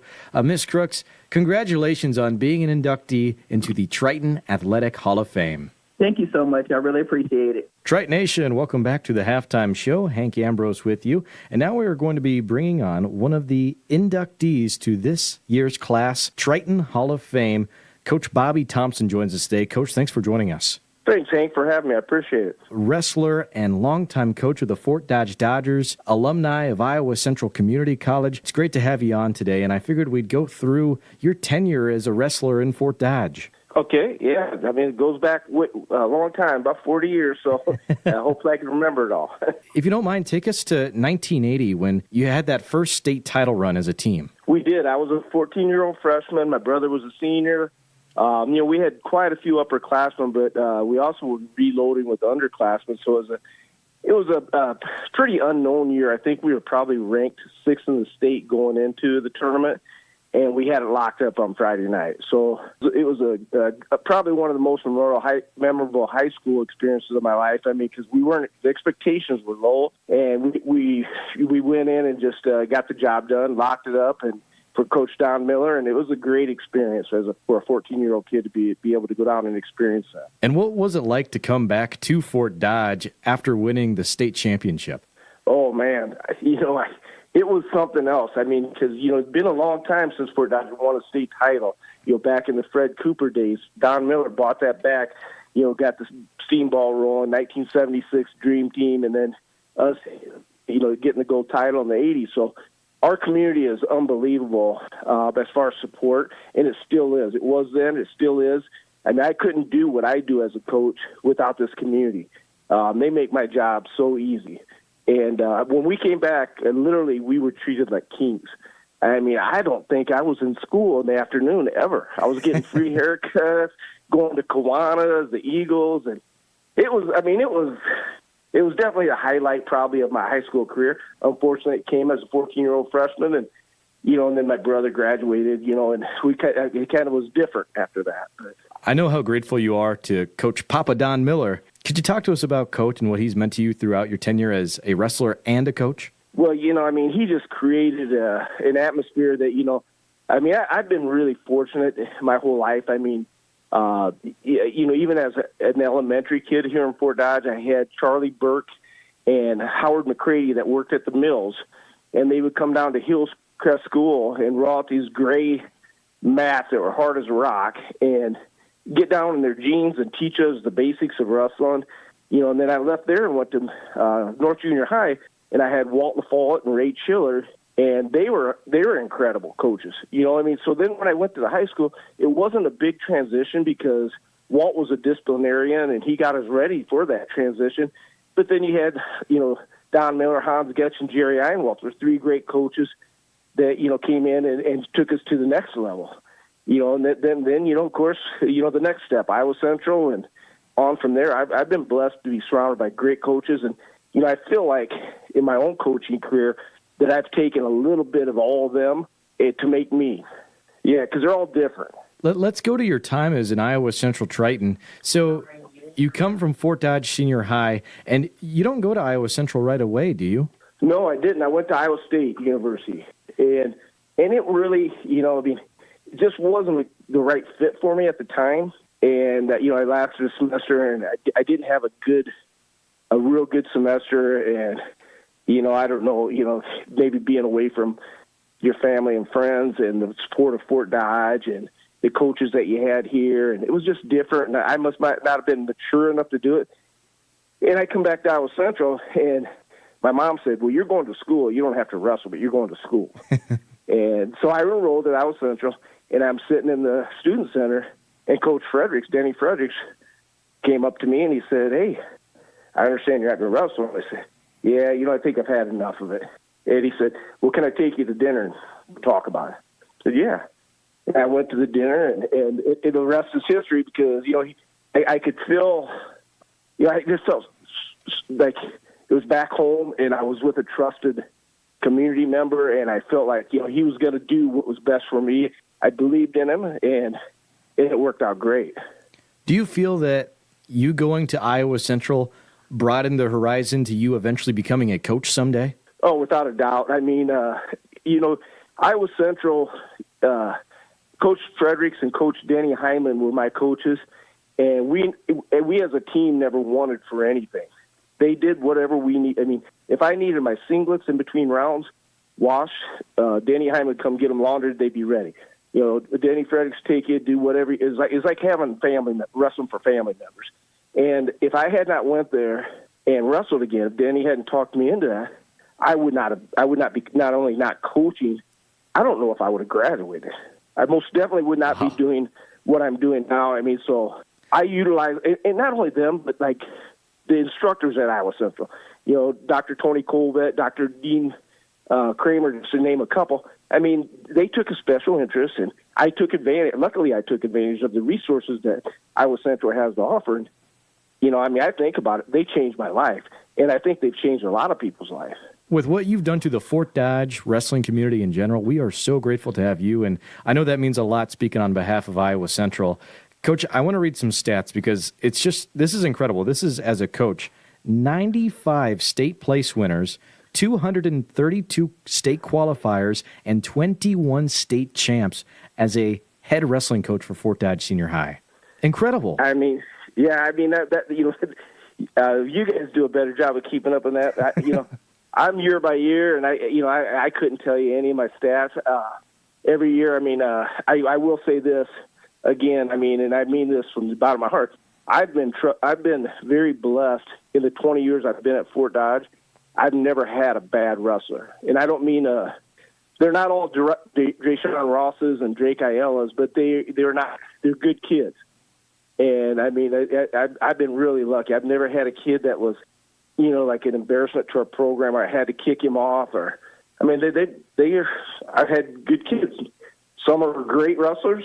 Some of them are just good kids and good contributors, and I hope they have a good experience through our program. I mean that's my main goal. Coach, you get to also share this induction honor with your brother Tommy, who was inducted about a decade ago. What's it mean to be able to share an honor like this? It's just a very big honor because I think so highly of Iowa Central, and like I said, to be able to do that, I mean, to be inducted into that, because I really do believe that they changed the direction of my life, and I know they changed a lot of my teammates and anybody that takes advantage of the resources. It's an incredible institution with incredible staff members, and Luke Moffitt's carried on what Denny Fredericks and Mark Ostrander did, and I think Dr. Ulrich's carrying on what the other past presidents and obviously Jimmy Kirsten and Tom Beneke. I mean, they do an outstanding job for that place. So it's very special. I mean, because Iowa Central always hold a special place in my heart, just like Fort Dodge Senior High. Coach, again, congratulations for making the Triton Hall of Fame. Thank you so much for taking the time to join us today during the Iowa Central Triton Nation halftime show, and welcome to the Hall of Fame. Thanks, Hank. I appreciate it. It's always good to hear you on the radio. Hank Ambrose back with you for the Triton halftime show. Now it's time to bring on Triton Hall of Fame inductee of this year's class, Darylyn Dunn. Darylyn, thanks for joining us today. Thanks for having me. I'm excited to be here. It'll be nice to get back to Fort Dodge. I haven't been to Dodger Stadium since I stopped playing, so it'll be nice to see what's changed and what looks different. I've seen a lot of updates on the campus, so it seems like I'll be walking to a whole new world. Darylyn, ladies and gentlemen, former Triton running back for the Iowa Central Tritons circa around 2010. You were also coached under athletic director Coach Twait as well. As Coach Twait put it, led the Tritons to a bowl your sophomore season. You averaged 5.8 yards per carry and well-deserved to be put into the Triton Athletic Hall of Fame. Could you talk to us about your time as a Triton and maybe why you chose Iowa Central? Growing up, it was actually just a good fit. I was actually in talks with Les Herbs at the time during my recruiting process. One of my actual former rivals here in town, named Kirkland Grant, who went to Normal Community, actually had a great experience at Iowa Central. When I knew I was going to have to go to a junior college, and he told me that it was a great fit. And he did some great things and ended up going to a Division II school in Kansas. And so being that it was a good environment, a good setting, just help with maturity and things like that, it became the obvious fit. And then I sat down at a Mud Bowl game with Coach Twait when they played Joliet Catholic, and he was pretty straightforward with everything, just honest. And he was telling me how everything worked. And he was just everything, it felt authentic, and everything was authentic, and that's who Coach Twait is. And so just getting that advice from him, it made it an easy choice to pick Iowa Central, being that he gave me everything up front, and he didn't sugarcoat anything. Coach Twait told me that not only were you one of the best football players he was able to coach with the Iowa Central Tritons, but also you were one of the hardest-working players he's ever coached, one of the hardest-working people he's ever met, whether that was in the gym or outside of the football field. What do you attribute that success to, or that demeanor to? It's more so of my upbringing, and I've had a pretty tough upbringing, and I was fortunate enough to have people help me along the way. I have to thank my mom, my sisters, and my mom and dad now as well for helping me get through those things. But just always having to work hard to get to the next step, and more so just pushing and having that fire under you to not only achieve things, but it was never easy. So it wasn't ever easy street for me. So I always had to work my tail off to get the things I wanted. School didn't come easy. I had to work hard at that, not only on the football field, but also balancing those things. So having that chip on my shoulder is more so trying to prove everyone wrong that I could accomplish things, and being more so one of the first people out of my brothers and sisters to not only go to college, but also finish high school, et cetera. So just being goal-driven. Again, I know Iowa Central is very grateful to have you and the time that you're with the Iowa Central Tritons, and I know Coach Twait is honored that he gets to induct you into the Triton Hall of Fame class this year. Yeah, man, Coach Twait's been amazing. And like I said, from day one, he set very, very strict standards, and those that follow those standards usually thrive, and those that couldn't follow those standards usually dwindle. And I was one of those people that picked it up really early to be able to get reps as a freshman, and I felt like that gave me a head start going into my sophomore year was easy. And so my first year at Iowa Central was through the fill-out process of how they do things, how college operates. He gives you all the tools to succeed. You got to want to do them. And so again, I would say I had my highest GPA there throughout college. Probably got pushed the most there, and obviously I've gone on to play at Division I. But again, Coach Twait was one of the ones who, as far as coaching, where I was able to connect, but also feel like he genuinely cared about every last one of his players. And there was tough love, but it's always for the best. Darylyn, if you could share, in what ways has being a Triton alumni impacted your life following college? In what ways were you able to take the things you learned from going to junior college in Fort Dodge and applied it to your life now? I feel like everyone that goes to community college, they always feel like that it's that underdog story. And for me, even whether it's the workforce every single day, or whether it's in my coaching career and coaching, it's always more so of having that mindset that you got to outwork the next person. And Iowa Central taught me how to outwork people, simply because coming in, we had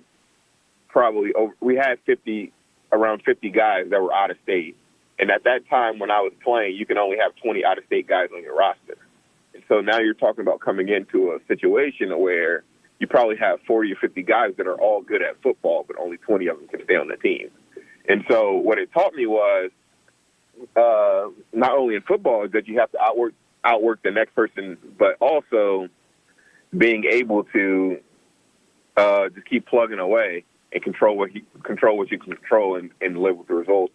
And in the workforce, the same thing. If you're working for that promotion, if you're trying to outcoach your adversary, you have to be better than the next man next to you, and you have to find a little bit extra to put you over the top. Darylyn, what message would you have to the future Tritons joining the program, or maybe high school students that are still undecided in what they want to do for the rest of their life? I would tell future Tritons the same thing. Again, it's all about effort, attitude, and again, controlling the things you control.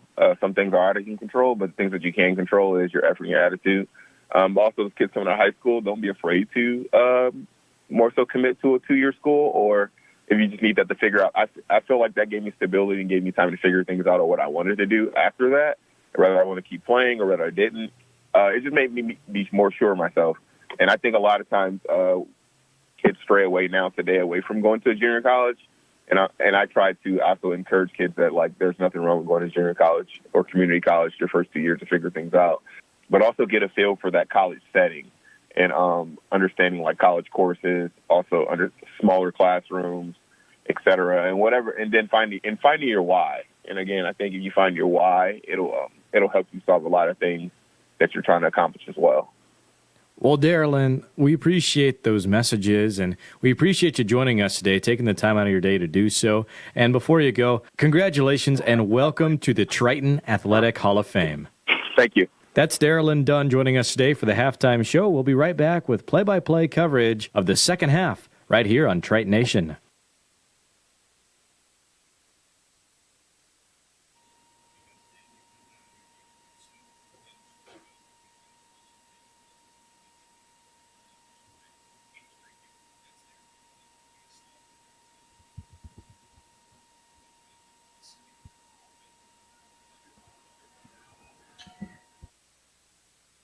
To your broadcasts. Again, a big congratulations to the Triton Hall of Fame class of 2024. It was a pleasure to talk with each of them.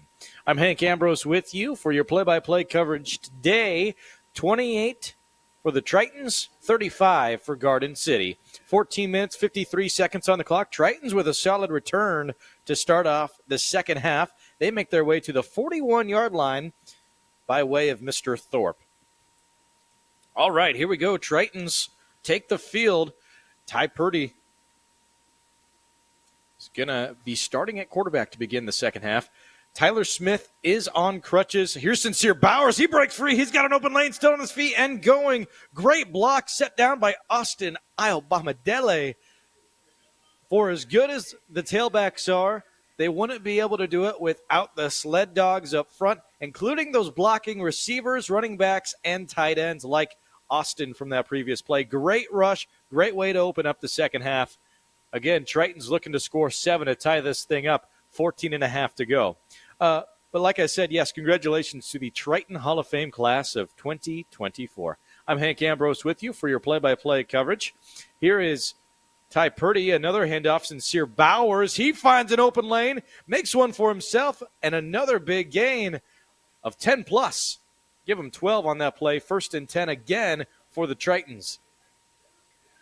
I will let you know, Tyler Smith is on crutches. I do believe he is done for the rest of today. It looks like that his cleats are off, his shoulder pads are off. So it'll be Ty Purdy and Dallas Sauser as the backup quarterback for the rest of the way. Purdy back to pass, looking over middle of the field. He fires to the corner of the end zone, and they throw a flag over the middle of the field. Maybe a defensive holding? Is this a holding? I'm thinking this might be defensive holding.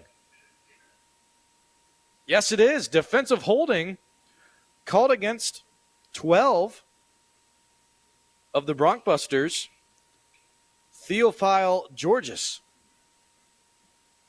So that's going to be an automatic first down, and the Tritons move inside the 10-yard line.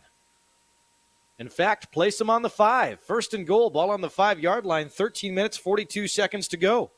Tritons looking to score early in the second half. From the gun, trips right, lone receiver left. Bowers in at tailback. Audible from the sideline with Coach Montalto.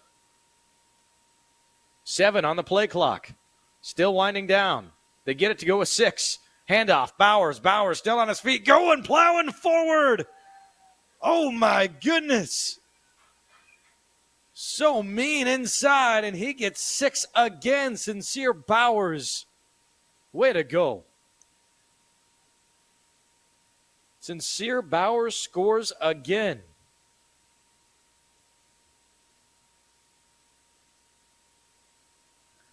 Now got to hit the PAT to tie this thing up. Officially 5-yard rushing touchdown. Bowers. Gustafson lines up to take the kick. It is up, and it is good. 35 apiece. We're in for a barn burner. You're not going to want to miss any of the action today. Make sure you stick around. We'll take a 1-minute break and be back with another kickoff right here on Triton Nation.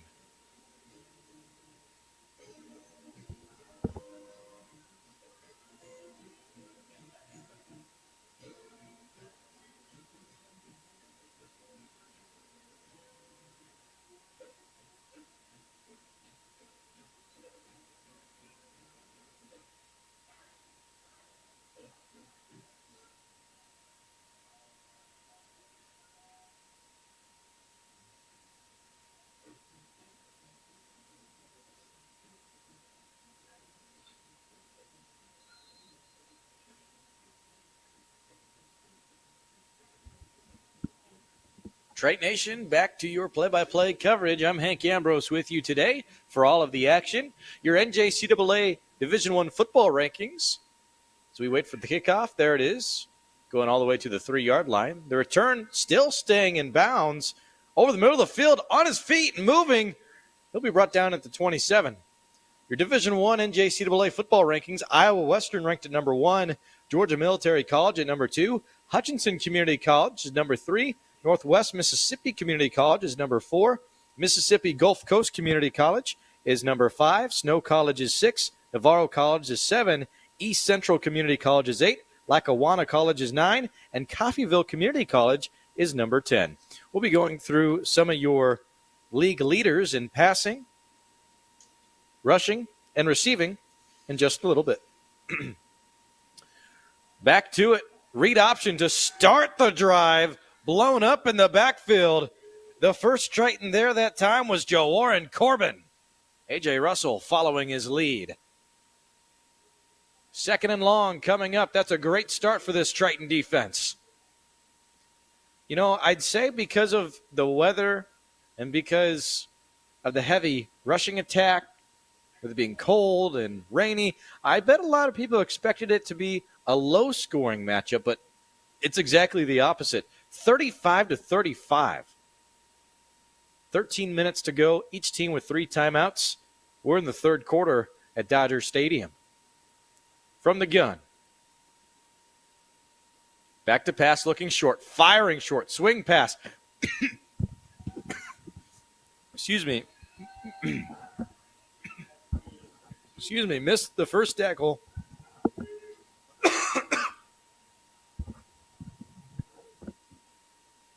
Took the second. And a 3rd down and long coming up.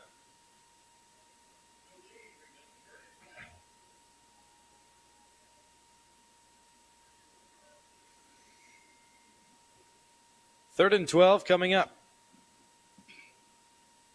Triton defense holding strong so far. They move from the gun to the pistol. Doubles left, lone receiver right, rolling right, play action pass. Has a man there, evading pressure, gets around Brown.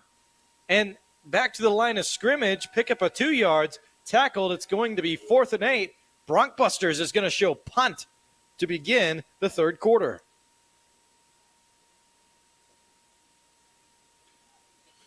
Tritons with a great start on offense and defense. And that is the first 3 and out the Broncbusters will show for today. Tyreek Thorpe is back to return for Iowa Central.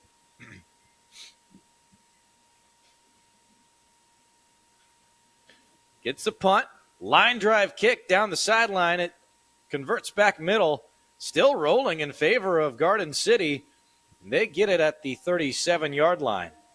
Let's stay right here. 35-35. Some more of your league leaders in Division I football at the NJCAA level. Hunter Deckers leads the league in passing with 316 yards per game of Iowa Western Community College. Vessel of Cisco College with 256. Smith of Highland Community College with 244. Smith of Snow College with 237. And Varnes of Mississippi Gulf Coast Community College with 234. Passing touchdowns, Smith of Snow College has 30. Varnes has 26 of Mississippi Gulf Coast. Deckers has 22 of Iowa Western. Those are your passing leaders. Heading into this week of NJCAA Division I football. Back to the action here. Triton start on the ground with Anthony Hall this time. The pick up of 4. 2nd and 6 coming up from the 38-yard line.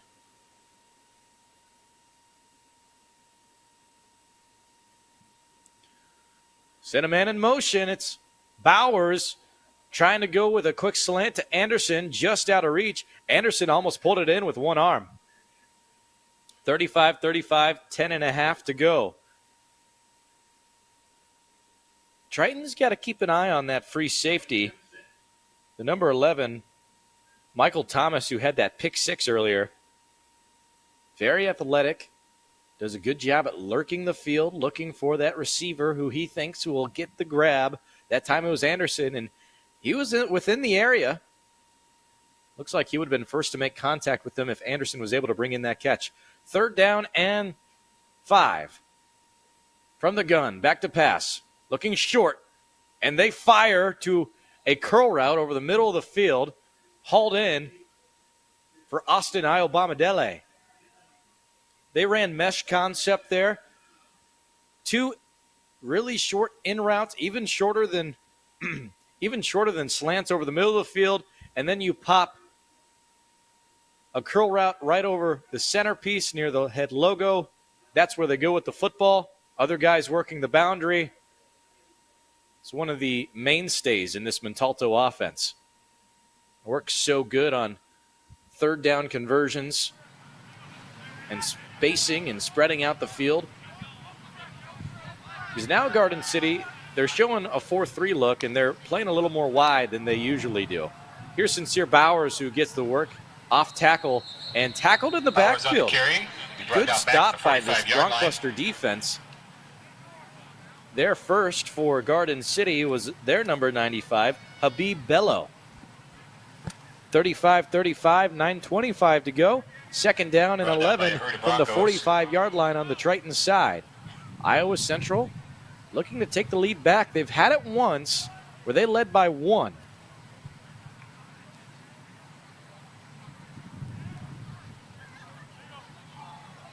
That was when it was 21-20. From the gun, twins on each side. Anderson in motion. Switches behind the right tackle. He goes short. And Anderson, again, just out of reach. A lot of pressure there.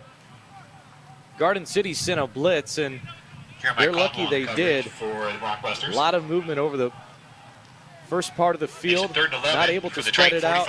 Broncbusters again showing solid defense, making it 3rd down and 11. 8:51 on the clock.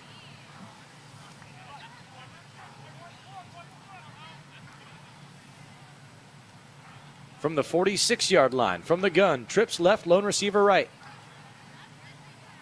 Man in motion. It's Achille Maddox, back to pass. Looking left, firing. No one in coverage there. And, flag flies. It's late. Pass incomplete. There's a penalty marker on the play. I don't know. I don't want to make an assumption. Let's wait on what this is. Pass interference. Defense. They call pass interference against defense. Pass interference against defense, automatic first down and gain of 15 yards. Now, playing reasonable and playing fair, I think you could make the argument if you're watching at home and say, I don't know if that pass was catchable. To me, I don't know. Just watching, it looked like it was a little out of reach, and I don't want to say it was a poor pass. Maybe just a miscommunication. Maybe it was the wrong route ran. But still, that's the official call. Defensive pass interference. First down and 15. First down and a gain of 15. It's first down and 10 from the 42. Here is an off-tackle read from Sincere Bowers, who is able to slip through and slither down for a gain of 8 yards for Garden City from the 35-yard line. Triton gain of 7 on the play, brings up 2nd and 3. Starting their groove. Triangle trips to the left. One bunched receiver spread out to the right. From the gun, and they go with a hard count. Try to draw them off sides. It does not work this time. They will reset.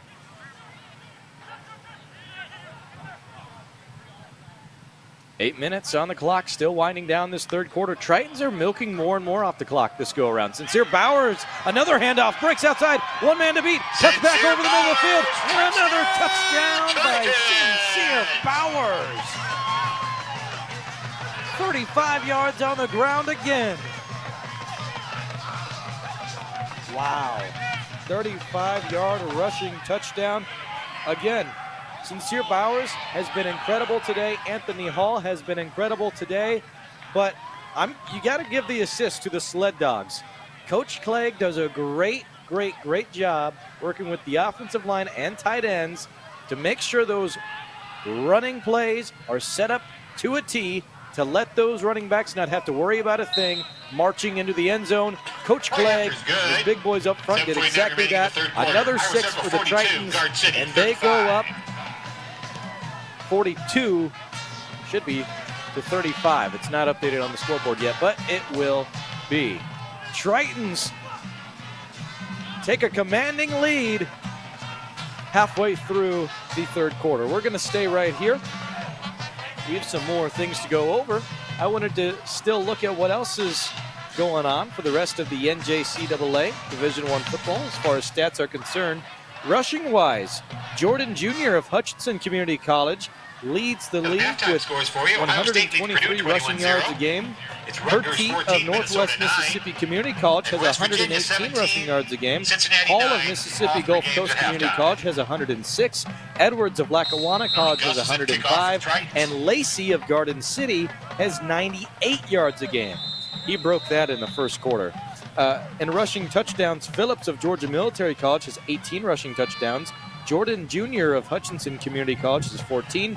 Perteet has 14 of Northwest Mississippi Community College. Hall has 12 of Mississippi Gulf Coast Community College. And Lacey also has 12 of Garden City Community College. And we will take a look at your receiving leaders and your defensive leaders in just a little bit. The kickoff going all the way down to the 3-yard line. Here comes a return by the backup running back, Pete. Coming, still on his feet, past the 40-50, near the Triton 40. There is a flag that is thrown near the opponent's 40-yard line. Penalty marker on the play, and the Tritons believe this one's coming back. And you can see the line judge there, the way his feet are pointed in the opposite direction of where the play went. You know that it's coming back. Looks like they're going to be south of the 30-yard line, or around that region, south of the 35-yard line, at 10 least. yards from the spot of the foul. First down.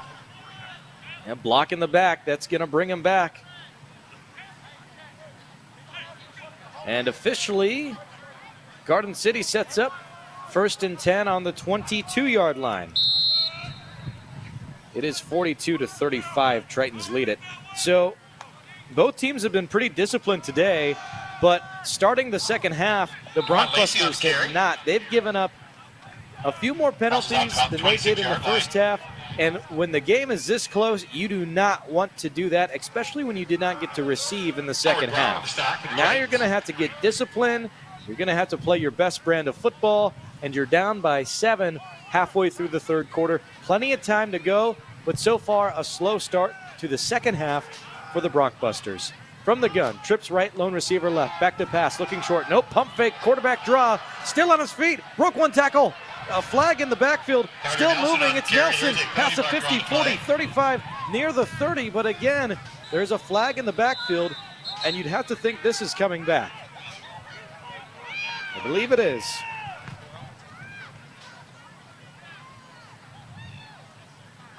Yeah, we're waiting on head official. Here's the call. Offense, number 77. Holding against the offense. That's going to scrap a 35-plus yard play. About a 40-ish yard play taken away for Nelson in Garden City. And now it's going to be second down and, oh man. Probably makes it second and 17 for Garden City. 15, around that region. Yep, second and 15 on the 17-yard line. From the gun, twins on each side. Back to pass, looking short, spacing, going to the flats. They throw it to an open man. The catch is hauled in, and another flag. Garden City with multiple flags in this second half. Is this one against Garden City as well?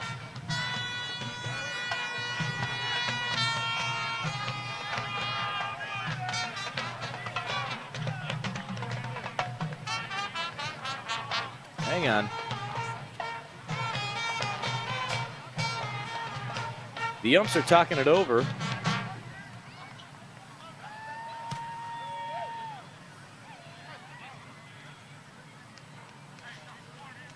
We're still waiting on the official call.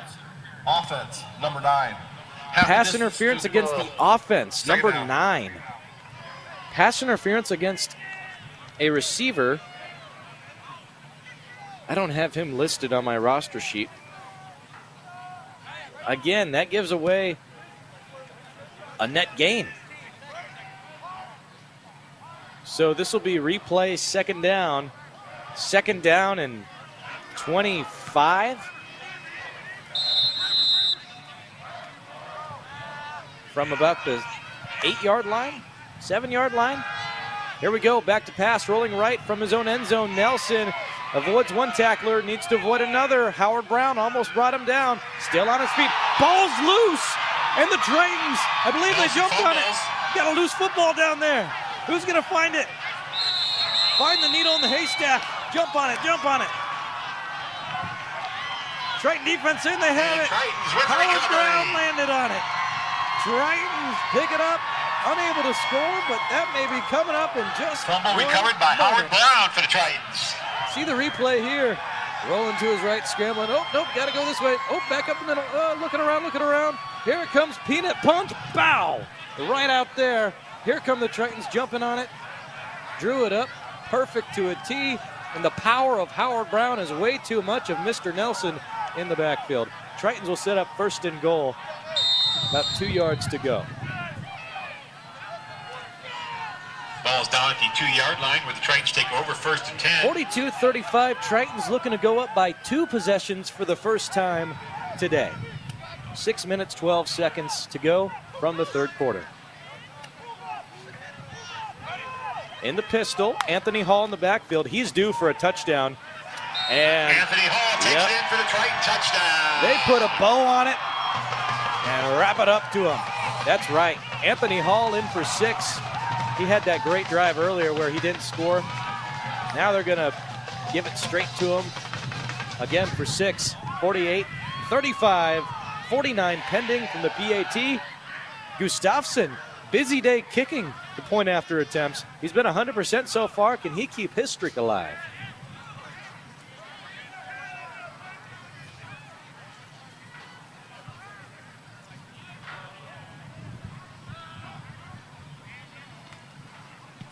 The kick is up, and it is good.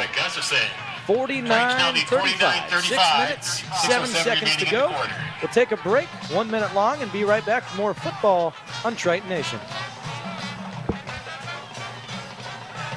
For trusted work on your next project, choose Rash Construction. A third-generation, family-owned company, Rash Construction has been proudly serving Fort Dodge and surrounding areas for 70 years. We specialize in excavation and grading, site utilities, site planning and development, and GPS grade control. From private and public projects to larger-scale commercial projects, we have the knowledge, experience, and technology to get the job done right.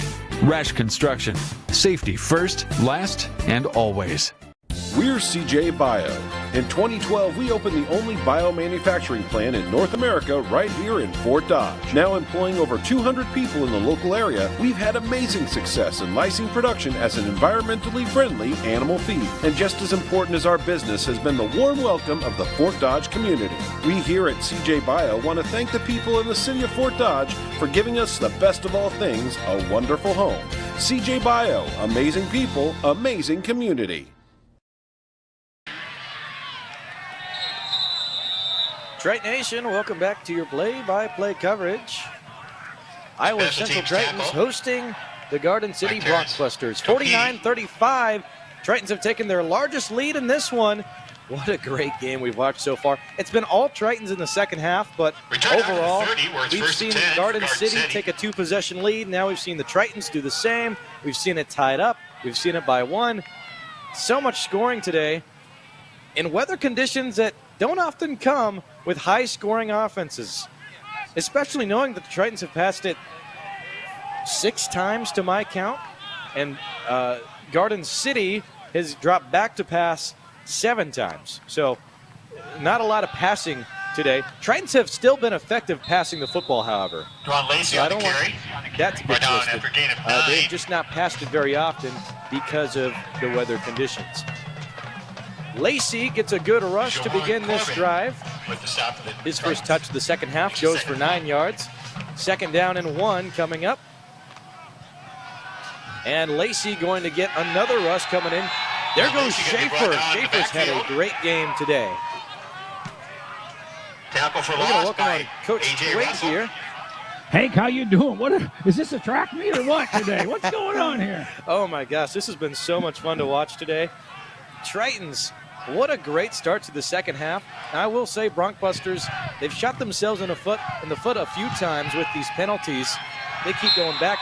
They seem to fix it this drive. Inside run by Julius Tikasubi. You know, our defense Jordan Corbin with the stop again for the Tritons. On their power play, we're fitting their base run play, their power play much better, making it more difficult for them. Give me a yard and a half on the play. First and 10 from the 40 for the Broncbusters. So proud of our guys. When it doesn't look good, we're down 17-7. Kind of getting shoved around to score right before the half, and then the first possession, tie it up. Now we're ahead. What a deal this is, Hank. Oh, my God. It's been so much fun to watch. And the Tritons, they've not passed it very often, but they've still been effective today. Oh, yeah. I mean, number 9, our tight end, he's just a tremendous player. How many great plays has he made today? And this one's coming back for a hold. I mean, he had outside leverage at that corner. The receiver put his right arm around the outside instead of come back. They've Garden City's got some really good players, and they're just making a lot of mistakes right now. And it's not the refs aren't being one-sided. It is what it is. Right now they're that was a brutal hold. I mean, it was everybody could see that from here. Bryce Anderson, tight end of Iowa Central, has had a great game today. And, boy, keep feeding him. I mean, he's been awesome. But as you put it there, Coach Twait, with the hold, that'll bring back the Broncbusters. That's happened a few times for him today, and you got to be disciplined, especially when it's been this close. No question, and you hit it on the head. They've been their own worst enemy this half. I mean, a great kickoff return, the holding call. Great scramble play by a quarterback for 50, 60 yards with a holding call. So, they're kind of hurting themselves, and they're a good team, though. This one's not in the bag by any stretch at this point yet. From the pistol, trips. Little outside zone play, really well played by the Tritons. Kept our gap. They're trying to stretch the defense and hope to get one of your guys hooked and have a little seam in there. All our guys did not get replayed their gap and stop for the Tritons. A.J. Russell was there with Schaefer. Schaefer's had a great game today. Schaefer did not get the start today, but he's nearly up to 6 tackles. I have him on my stat sheet with 5.5. They're since the middle of the second quarter, we have really improved defensively. I mean, we're playing much better football right now. 2nd down and 19. Long play here. Back to pass. Nelson airing it out, going long, back deep, and hauled in. Wow. Great precision. Nelson's pass complete. He threw that ball into the breeze. I mean, that was, he threw the ball 45, 50 yards into a pretty stiff wind. And I'm with the chains for a first and 10. We just can't give up the home run. We got to make him go the long, hard way, not give up the cheap one. Well, that's the other side of it too there, Coach, is Broncbusters have not had as good as a season they usually have passing the football. But with these weather conditions, it makes it worse. Yeah, there's no question. It's much more difficult to throw the ball today because it's spitting a little bit out there. It's windy. You don't realize how windy it is watching the live stream, but it's windy down there on the field. Nice job by the Tritons. They did an inside zone play, cut it back, and the number 11 there, right there to put the fire out. That's A.J. Russell. As you brought it up earlier, starting tailback of Garden City, injured offensive player. number 5 in the nation in rushing yards per game, just shy of 100 rushing yards a game, and he had that in the first quarter. Yeah, I mean, I was joking with the guys down below in the press box, middle of the second quarter. I thought we came to a football game, not a track meet. It looked like a track meet out there, didn't it? It does. It has. And our defense is settling in better. Obviously, we gave up that long pass second ago, but you got second and 8. Be good to hold them to a field goal here, buddy. Well, let's see it, Coach. It looks like looking a 3-4 look. Edge rushers are on the perimeter. Fake the outside zone, slip the fullback out there a little bit, H-back out. Well-conceived play. That's hard to guard because they've been running. Now they fake that. They kind of bootleg back to the right for a right-handed quarterback. Slip that, I call him H-back. 15-yard line, which first and 10 for Garden City. Play by Garden City. They're trying to set it up. 49-35. 2 minutes to go in the third quarter. This game's gone by quick. The rushing attack has helped that. No doubt. Handoff, Lacey. Lacey gets to the line of scrimmage. Falls forward for maybe a gain of 1 or 2. Both of the Browns are there. Yeah. Nice job inside by our nose guard. Very nice job. 93-34. 2nd and 10 coming up as well from the gun. Now, I see the defensive backs are playing off the receivers a little bit here. Sitting back in his zone. There's a lot of field to cover here. Yeah. Nelson on the option keeper. And, I always think zone eyes right now, just outside the 6-yard line. If you're man-to-man, you got to eyeball your receiver. Well, you have no idea what's going on in the back. With zone eyes, you can kind of see both and better than I think we have the right concept there. Certainly, and it doesn't help with the quarterback draws, which have been very effective today for Garden City. They almost get another first down. They hand off here. Trying to punch forward. Looks like they're going to have a first and goal coming up. First and goal on about the 3. I mean, they've got a heck of an offensive line. I've watched our away games on live stream, and obviously I've seen our home games. And this is the best offensive line I've seen for running. Brings up first and goal. They're pretty good. Well, ball's at the 2.5 Garden yard City, line. they've put together an impressive drive, but what matters is if they get 6. Can they get it here? Tritons are going to try to flex against them. Left hash mark. Ball's on the 3-yard line. They've got tight end flanker to the right, slot split left into the boundary. A back offset weak. Quarterback run all the way. Outside zone. Nice job by the defense. So they snapped it to the quarterback. Now you've got an extra blocker because your tailback is also a lead blocker now, but our Tritons really sniffed it out and did a great job. Yes, they did, and that might be the final play of the third quarter. We'll see. They could snap it here, but it looks like they're going to let it wind down. Well, here we go. End of 3. After 3 quarters of play, Iowa Central 49, Garden City 35. Hey, let's keep it right here.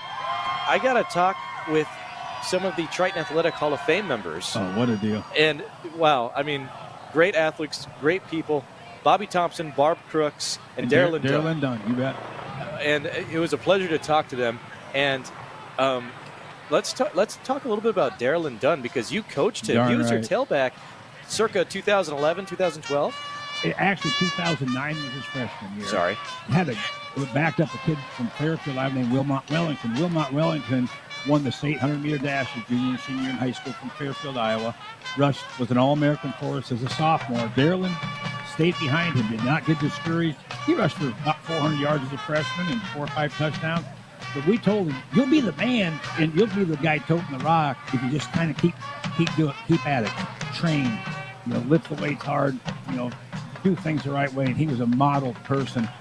How about this? Sophomore year, 10 games, nearly 1,400 yards. He averaged like 130, I think it was 1,370-some yards. So like 137 yards a game, 19 touchdowns, second-team All-American. And then he goes to Illinois State University, and he's from Bloomington, Illinois, and it's called Bloomington Normal. They're hooked together. While Normal, Illinois, for Illinois State is, they got to go back home on a beautiful FCS scholarship, 2-year starter for them. He's also been named the Illinois State High School Girls Basketball Coach of the Year. So he was a tremendous basketball player in high school as well, and he's a great basketball coach there. Well, that's awesome. And he talked about what being a Triton meant to him today and all the success he's had since being a Triton, and he attributes a lot of that to you and the rest of your staff. Well, we had unbelievable assistant coaches, and I just tried to stay the heck out of the way, basically. You get somebody really good, don't mess him up.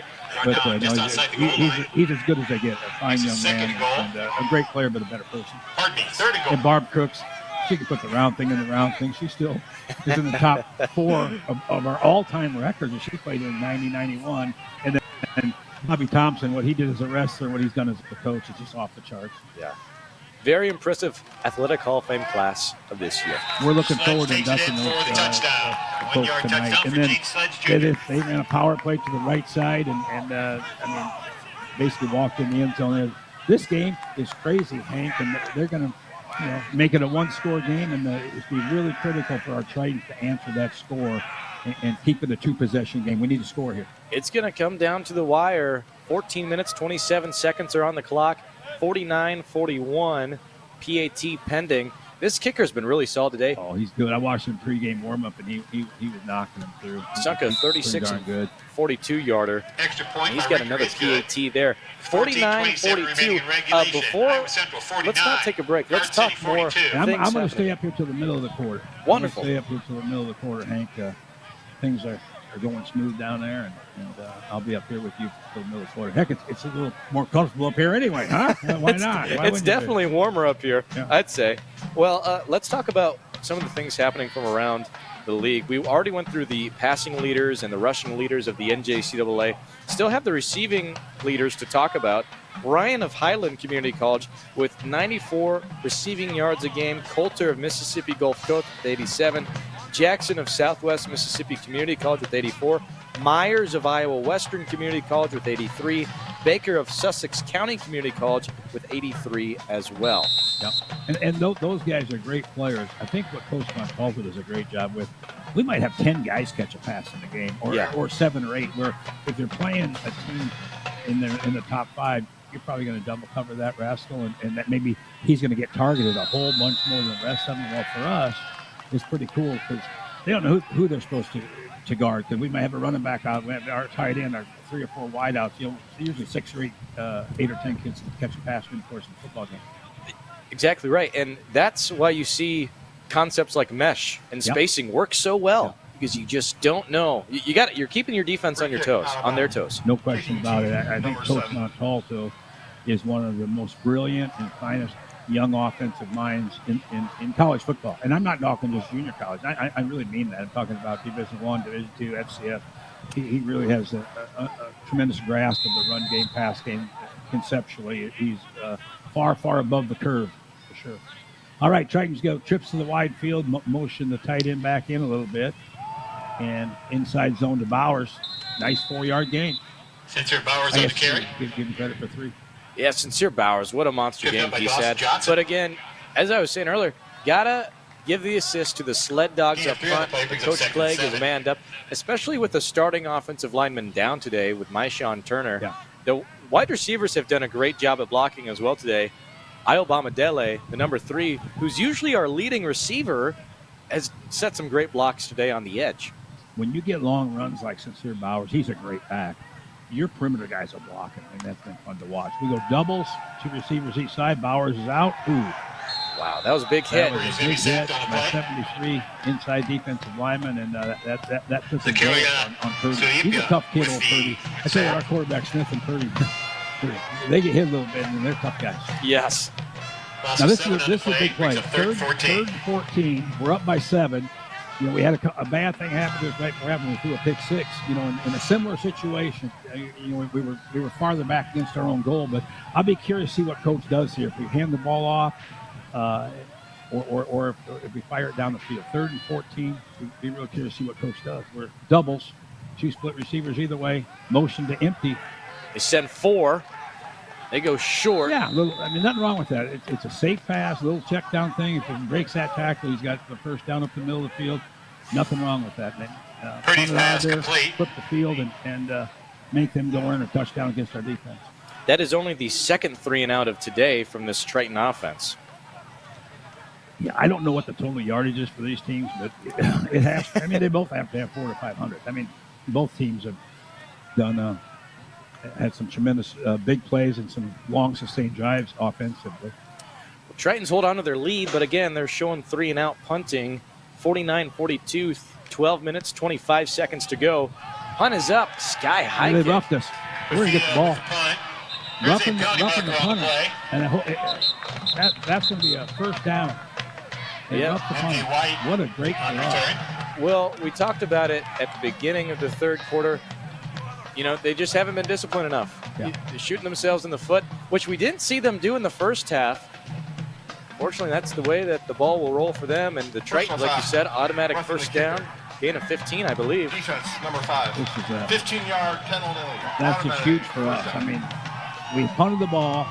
They're going to get the ball on the 40-yard line, 60 yards away from pay there, and they had all the momentum because they scored a touchdown. It's 3-and-out for us, and now, I always thought coaching football, the objective of 4th down is to have your offense have the ball and the play's over. So don't take any unnecessary. After the penalty, the ball's placed at the 47-yard line, or it's 1st and 10 for the Tritons. There.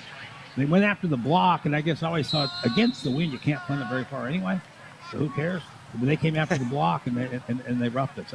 I was always more apt to go for the block when they were punting with the wind because they might punt it 60, 70 yards. Against the wind, I wouldn't really worry too much about how far they're going to punt it. I see. Well, how about this? Regardless. Now, 1st and 10 on the 47. We come out in doubles, 2 wides either way.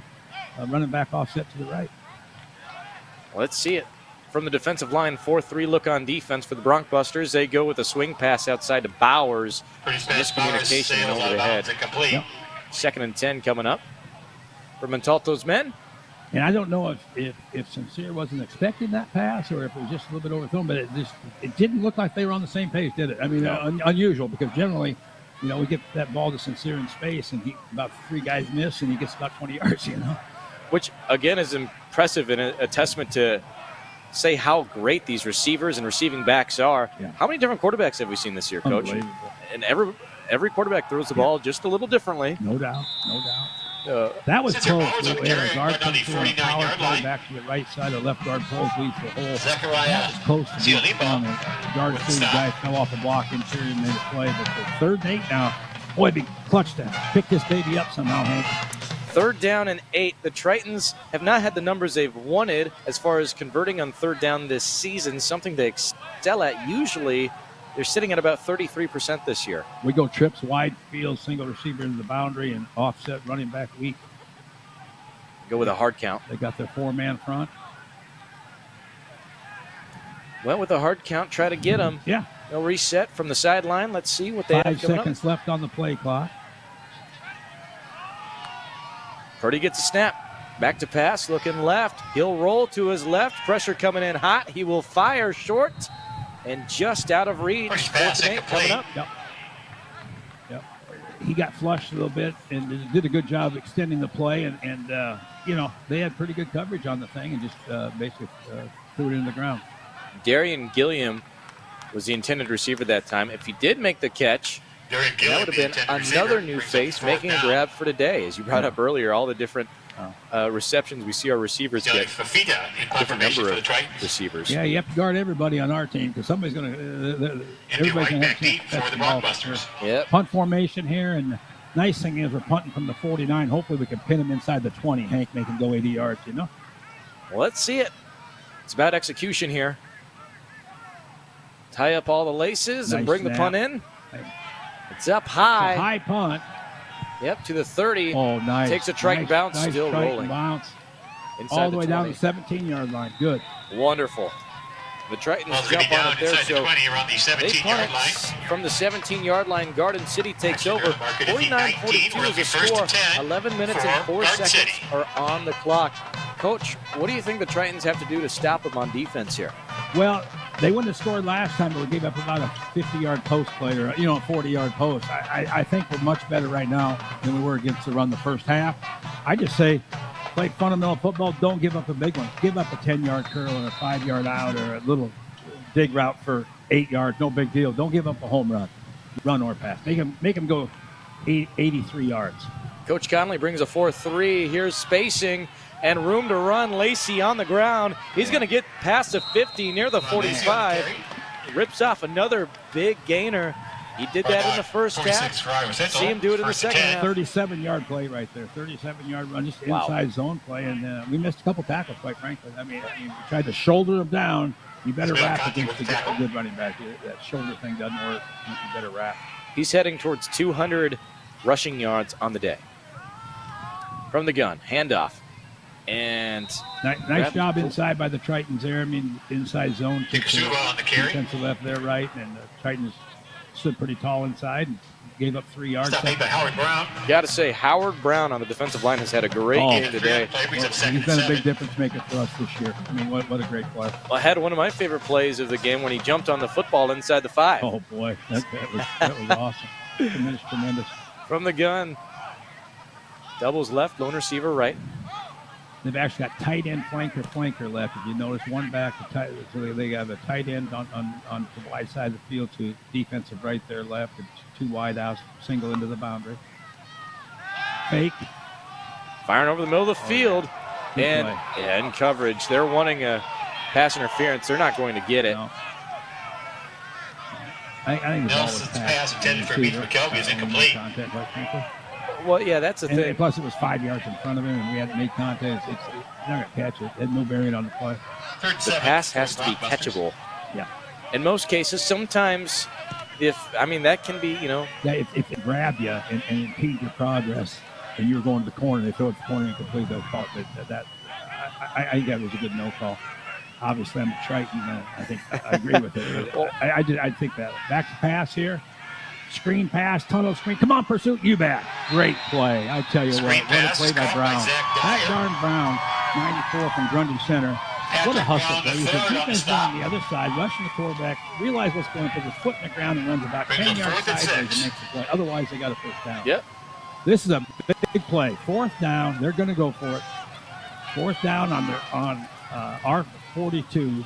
4th and 6 here. This is a big play.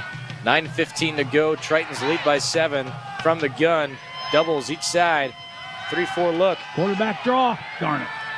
He's running on his feet, still going. Spin move. First down and a little bit more. Gain of 8 or 9 yards on the play. 31-yard line. 1st and 10, Garden City. Just a hair late. Another half a step, but I think we'd have had him for about a 5-yard loss, actually. But they schemed it up inside and pulled off a nice play. That darn quarterback can run, man. He's slippery, that's for sure. He bounces everywhere. 1st and 10, they get straight back to it. They're looking to go quick here. 6 crowding the line. Schaefer's looking as a Mike linebacker, spying the quarterback. Power to their right, our left, faking the quarterback's going to foul the back. So basically, they've created another gap because they run a power play. Normally give it to the back, and the back leaves, and the quarterback fouls him, so you got a dart through the hole, a running back through the hole, and then the quarterback coming too. I mean, it's a pretty good concept. It's hard to guard. And confusing for the defense. Yeah. 2nd and 7, 8:10 to go, and the clock is still winding down. They've got tight end flanker in the boundary slot, split out wide. Running back strong to the tight end side. Power the other direction. Little power. Good play. Nice play, Triton. Sandwich there, 33 and 20. We had a little sandwich maker there. Schaefer again on the tackle. That was Schaefer and Aiden Burrell Warfield. Obviously, they're in 4-down territory because they went for it on the 42. So in their mind, they've got 2 downs to pick up 7 yards. I think that's how they're thinking. 3rd and 7 for the Broncbusters. Well, you hear classic football, 3 yards of play, and that'll get it to them. With a rushing team like this, pretty good odds here for Garden City to continue this roll. Now it is 3rd down and 7. 3rd and 7. They got trips to the wide field. Oh. They've got single receiver on in. Get out of there. Get out of there, bud. Might need a timeout. Let's see. Confusion all over the field. Who took time out there? Was it us or them? Oh, we're waiting on it. I think Garden City was maybe short a guy, too. Garden City.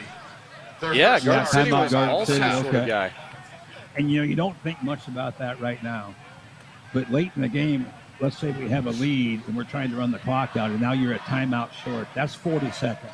Yeah. Because that's what the play clock is. You don't think much about it now, but that's a 40-second deal. And it may or may not come back to haunt them. You don't know.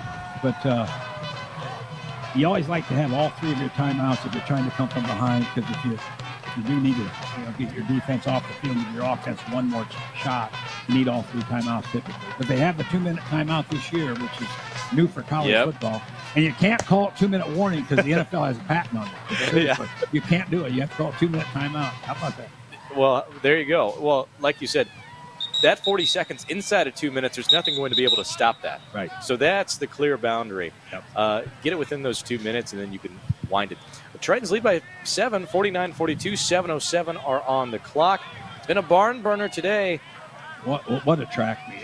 The ups and downs and highs and lows, and it's been like a roller coaster of emotion, and we're sitting with a 1 touchdown lead. They've got 3rd and 7 on our 28. It's a big play. Something only Shakespeare could write up. From the gun, rolling right, Coming Nelson. off the edge. Here he comes down. Nice. Out of bounds. Nice. And a great job pass by Ted Blitz White, holding out up. of bounds. He just KO'd Brings the up quarterback. 4th That would have been a and late 7. hit because, he was about a step and a half away. Quarterback throws the ball. Instead of just drilling him like a lot of guys would have and getting a 15-yard penalty, he avoids the contact, and now it's 4th down. You have to be perfect every single play when pursuing the quarterback. No doubt. Oh, and Coach, look at this. Long field I tell you goal. what, they called. He's got a great kicker, but I'm wrong. I was thinking they would go for it, but they're going to kick this ball. This is like a 46-yarder about in that range. Can they get it? Kick is up, going back deep, and it is good. 46-yard field goal is good. Wow. 6:56 remaining in regulation. Iowa Central 49. 4-point lead with 7 minutes left, man. Garden City 45. 46-yard field goal is going to cap off a drive that went a little over 5 minutes long and started back on their own 17-yard line. 49-45. Tritons with a chance to take some time off the clock and possibly go up 2 possessions. Can they do it? We'll find out in about 1 minute. We'll be right back with more football on Triton Nation. Yeah. You got it. CNOS is proud to be your orthopedic and sports medicine providers. You can visit our clinic knowing you will receive the best orthopedic care in the area.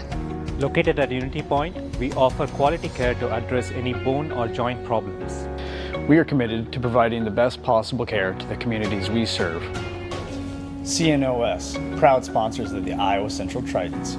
Go Tritons!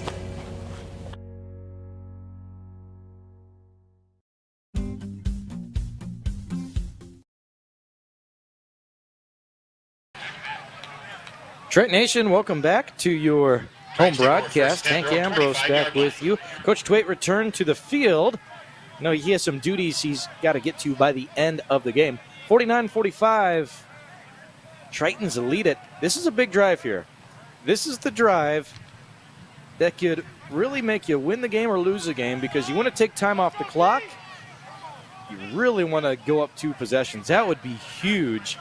But taking time off the clock is key. Tritons have struggled on offense their last 2 drives. Can they seal this thing off in this drive? We will see right here with this snap. Ty Purdy in the backfield with Hall. Hall gets the carry. He'll have a gain of about 2 on the play. That time the number 1 of Garden City makes a tackle. Anthony Hall on the carry. I do not have a number 1 listed. That may be Dominic Julius. DJ Thomas with I the believe stop. that might be Dominic Julius. Jakari I Thomas do not with the stop. see the number 10 on the field, and he's a starter. So Give me a yard on the carry. gain of 1, second down and 9 from the 27-yard line. Tritons get the snap. Anderson as a blocking back. Here comes Purdy rolling. He's got pressure. Purdy on the He'll be quarterback brought keeper. down. Brought Tackle down for back at loss. 25 for a loss of 1. He'll be brought back to the 25-yard line. 3rd and 10 Snap coming avoided. up. This To Garden City defense is really Shaquan clutched Bowser. up.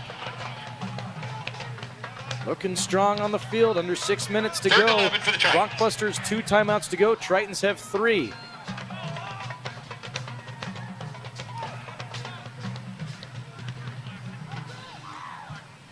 .49-45, 5:45 on the clock.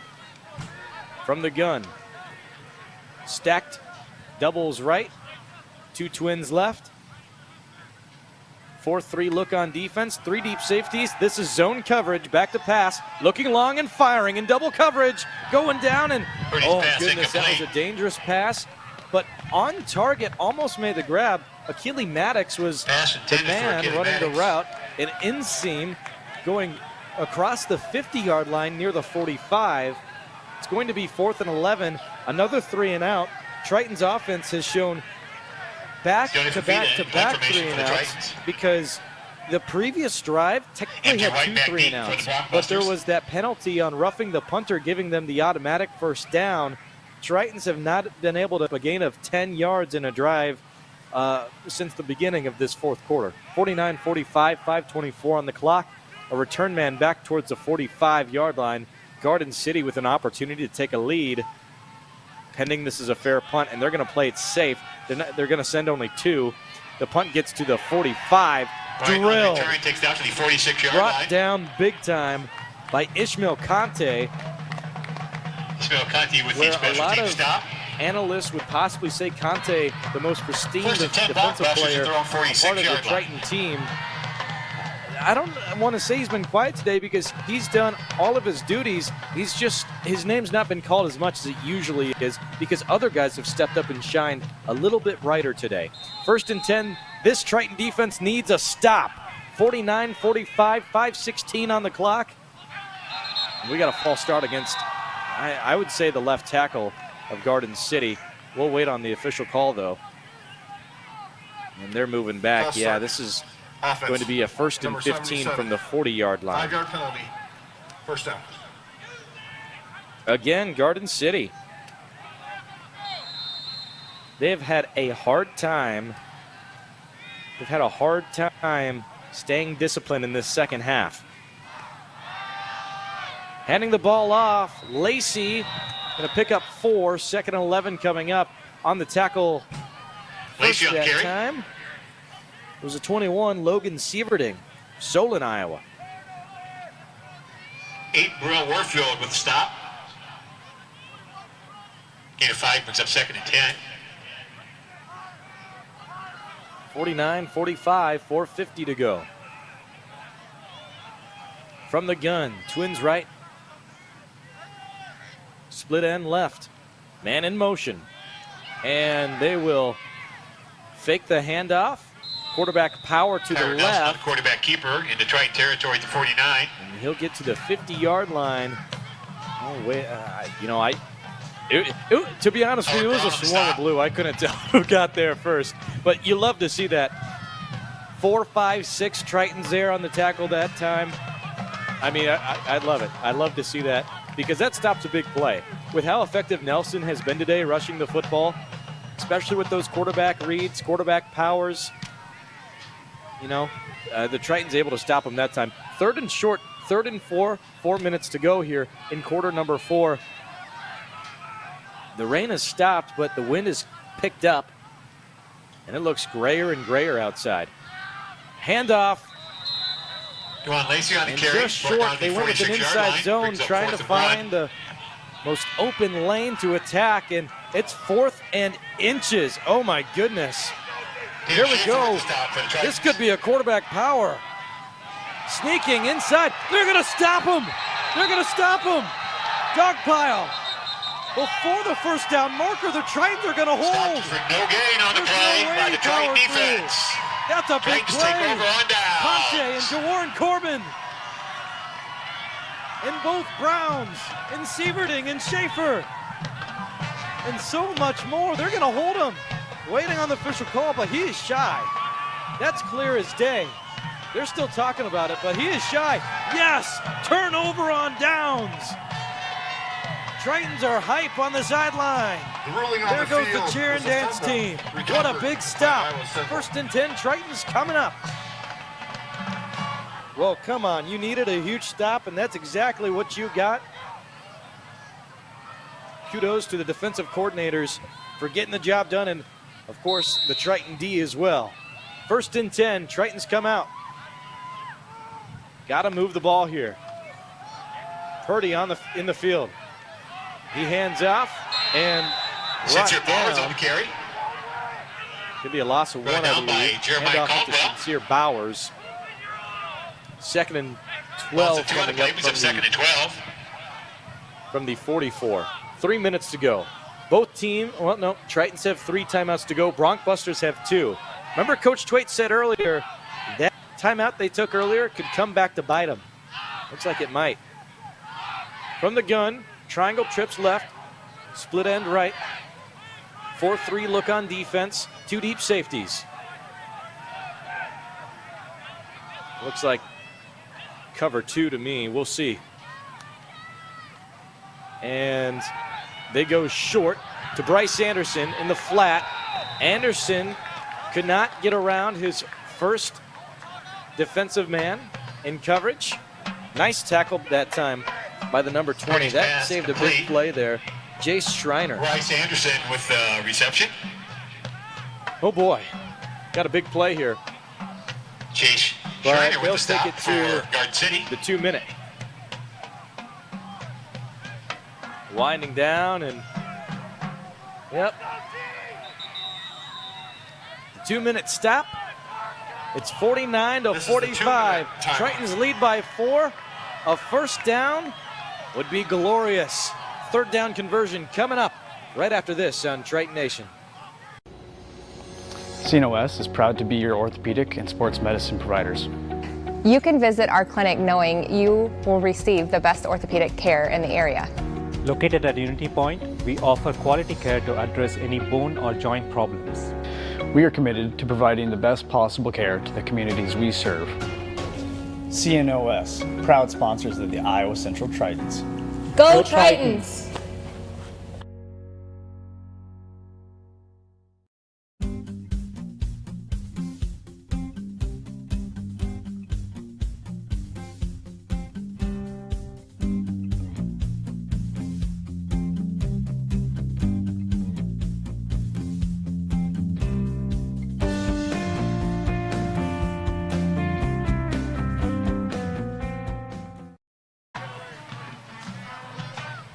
Triton Nation, welcome back to the broadcast. I'm Hank Ambrose with you for your play-by-play coverage today. Thank you to the broadcasting team for getting us back on YouTube, a part of Triton Nation, your home of all home athletic broadcasts. Tritons looking for a win at home at Dodger Stadium, 49-45. Coming out of the 2 minute, 3rd and 11.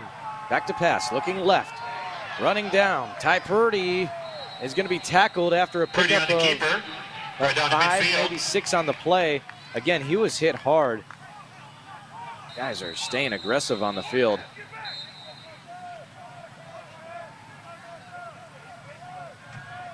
A timeout was taken by the Broncbusters with minute 44 to go. Their second charge timeout of the half. Game clock Broncbusters are going to have 1 timeout to go. Let's keep it right here. I wanted to finish our talk on what was happening from around the league and the individual leaders. So we went through passing, rushing, receiving. Let's talk about the defensive leaders. NJCAA Football Division I. Flemings of Trinity Valley Community College. This is pretty awesome.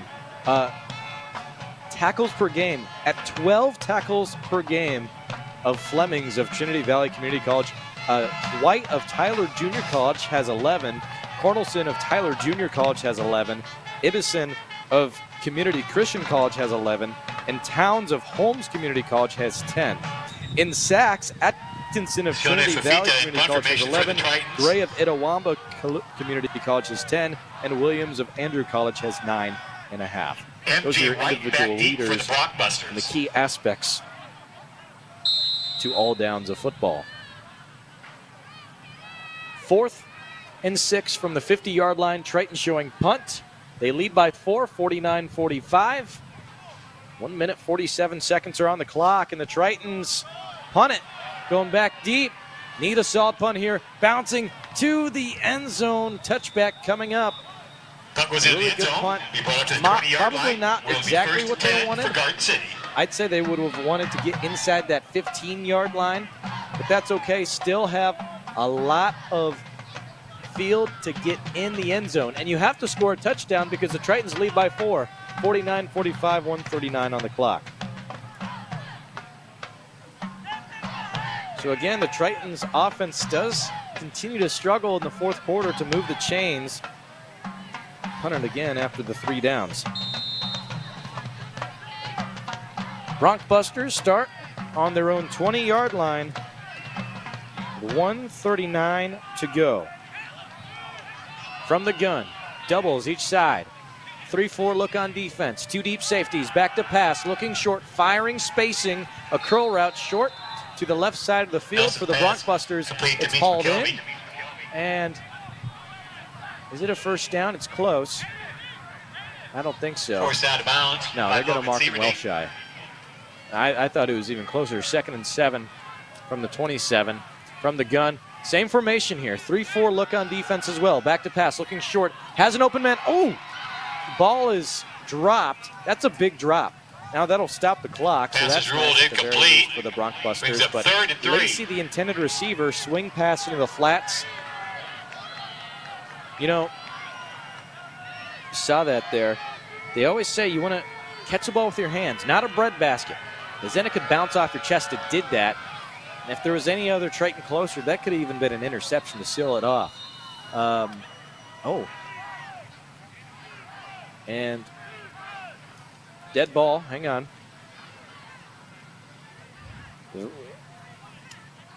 What's the call here?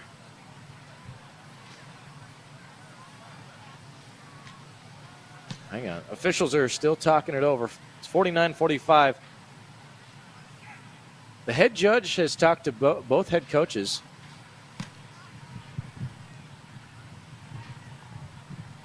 Maybe they're issuing a warning on sideline. Or maybe Montalto is trying to say that it was a backwards pass and a fumble. That previous play, that could be it too. Swing pass outside. If the quarterback threw it behind him, which tends to happen with a swing pass. Iowa Central has challenged the ruling of an incomplete pass on the field. Yeah, the Tritons have challenged it. Okay, well, I apologize. I didn't notice that right away. I was thinking maybe it's a sideline warning because I saw the coaches come out onto the field. But so this is what they're looking at here. From that previous play, you throw a swing pass, and the tailback, it's usually a tailback, it doesn't have to be necessarily, is usually behind the quarterback, much like a screen, right? And you throw it behind your body because there's an imaginary line you have to keep in mind. You throw it behind your body there, then that technically counts as a fumble because it goes behind. And the ball was popped up, it went behind. Now, Iowa Central Triton basketball will be at home this week for their first doubleheader I of the believe year. this really Women's and matters men's as action well on because Wednesday did a night. Triton At 5:30, pick up then the to follow football as well? against Central Nebraska. I wish I could remember. I'm sorry, I do not. But that's what the stripes are going Volleyball on is to in the go regional check. semifinals today. Because we have a Over in minute and Kirkwood, they 27 play 3 seconds o'clock to against go. Northeast Community College of Nebraska. 49-45 is the score. Yeah. I don't know what Triton it was, but the Tritons were there to pick up the football. Now, if this is ruled as a fumble, then it's basically game over because the Broncbusters only have one timeout to go with 1 minute and 27 seconds, and the Tritons would set up inside the 15-yard line. If this is a backwards pass, you can see on your screen there. It's close. They might not have enough evidence to overturn it regardless, too. That could be the other thing. Now, the ball ricochets backwards, but that doesn't matter. Was the ball thrown backwards, which I don't think it was. You can see the footing there about a yard or two, but it's close. It's definitely close. It looks like the officials are coming onto the field now. the head referee will make the announcement in just a little bit. Unfortunately, for the Triton fans out there, unfortunately, I do not believe that this will be a backwards pass. The pass was deemed forward, therefore incomplete. Yep, the pass was indeed forward as announced by the head referee there. So, 49-45. Tritons will lose a timeout from that challenge with 1:27 seconds to go in the fourth quarter. They lead by 4, and that was nice for the Broncbusters as well because that gave them a breather. So now they're going to have a chance to have a little extra energy moving forward. Well, Lacey's in the backfield. Phenomenal ball carrier. They may go to him. They don't. Instead, they'll keep with Nelson, who's had a great day rushing the ball as well. And he will have a first down and another pickup of about 3 yards. 2-yard line. 5, maybe 6 on the play. First and 10, Garden City. Iowa Central, 2 timeouts to go. Broncbusters with 1. From the gun, trips left, lone receiver right. They're moving quick. Quick. 6 crowding the defensive line. They send only 4, disguising 2 jokers. Schaefer in on the tackle again. Schaefer's had a monster day. Pickup of Pass is complete to MJ White. 4, 2nd and 6 coming up on the 37. Under a minute to go. It's go time. Triton Nation, turn up your volume, stand on your feet. Iowa Central needs you to cheer them on. Going outside into the flats. Attempted to Lacey is incomplete. Another swing pass was the call there. But it went out of bounds, so regardless of it being backwards or not, it doesn't matter. 3rd down and 6 coming up now. Clock stopped at 50 seconds to go.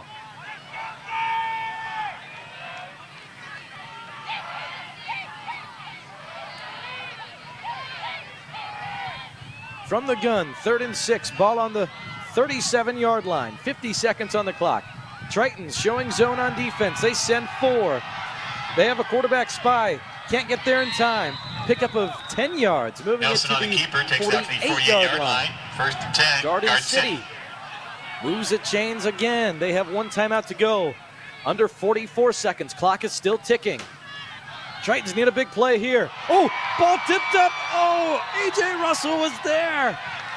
A.J. Russell, great defensive play to knock A.J. Russell with the stop. The pass incomplete.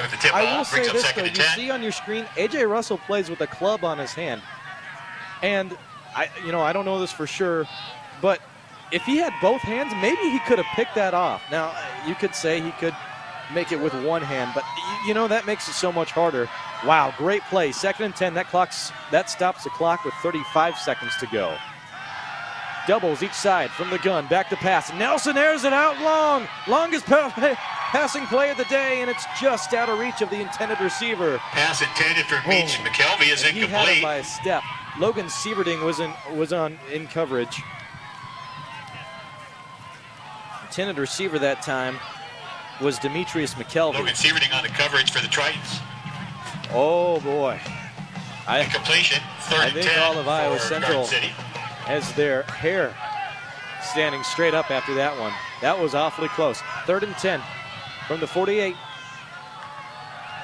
Doubles each side. Looking short, spacing. Tackle made. Okay, this is quite the predicament because under 20 seconds to go, it's 4th and 5. You got to go hurry up. Didn't take a timeout. You got to go. Now you take a late timeout. Oh. Timeout. Garden City. You lose about 6 seconds because you had to decide if you were taking a timeout or not. That's crunch time football for you, folks. And they will actually give them 12. So 12 seconds on the clock officially. 49-45. It's 4th and 5. So not only do you have to think about getting the first down and out of bounds, let's be honest. First down out of bounds. But you also got to think touchdown, because it's a 4-point lead for Iowa Central. You can't take a field goal. That's 3. 49-45. This is a big play here. Tritons looking to get their 5th win on the season. Oh my goodness. This is what it's about. NJCAA Division I football. You gotta love this. Big play coming up. 4th and 5 from the 47.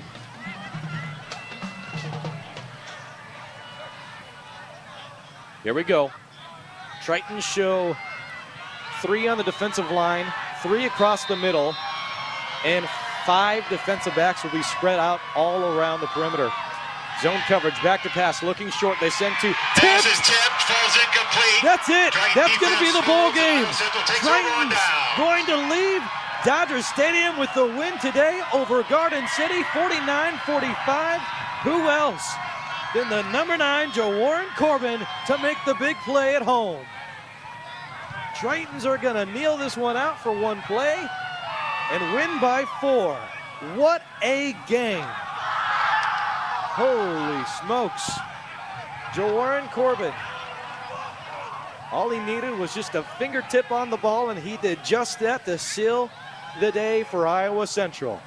Talk about making a game-winning play. And Tritons come out in victory formation. 49-45 going to be your Victory final formation score. for Ty Purdy. That'll be the Ty ball Purdy game. takes a Final snap score, and takes the knee. 49, Garden City 45. Wow.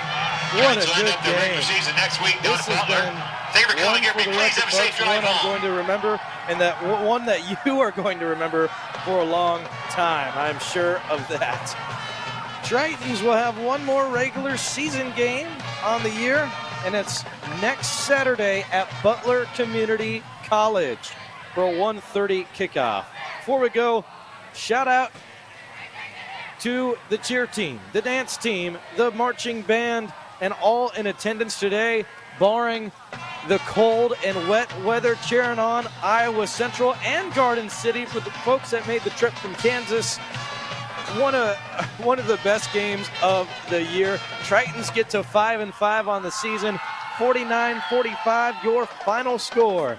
And again, before I go, a big thank you to Coach Twait and a big thank you to the broadcasting crew here at Iowa Central for getting us back on air, a part of Triton Nation's YouTube channel. Find details online at iowacentral.edu for the Triton Hall of Fame ceremony as well. If you're traveling far, drive safe. Have a great rest of your weekend. Until next time, Hank Ambrose is signing off from Triton Nation.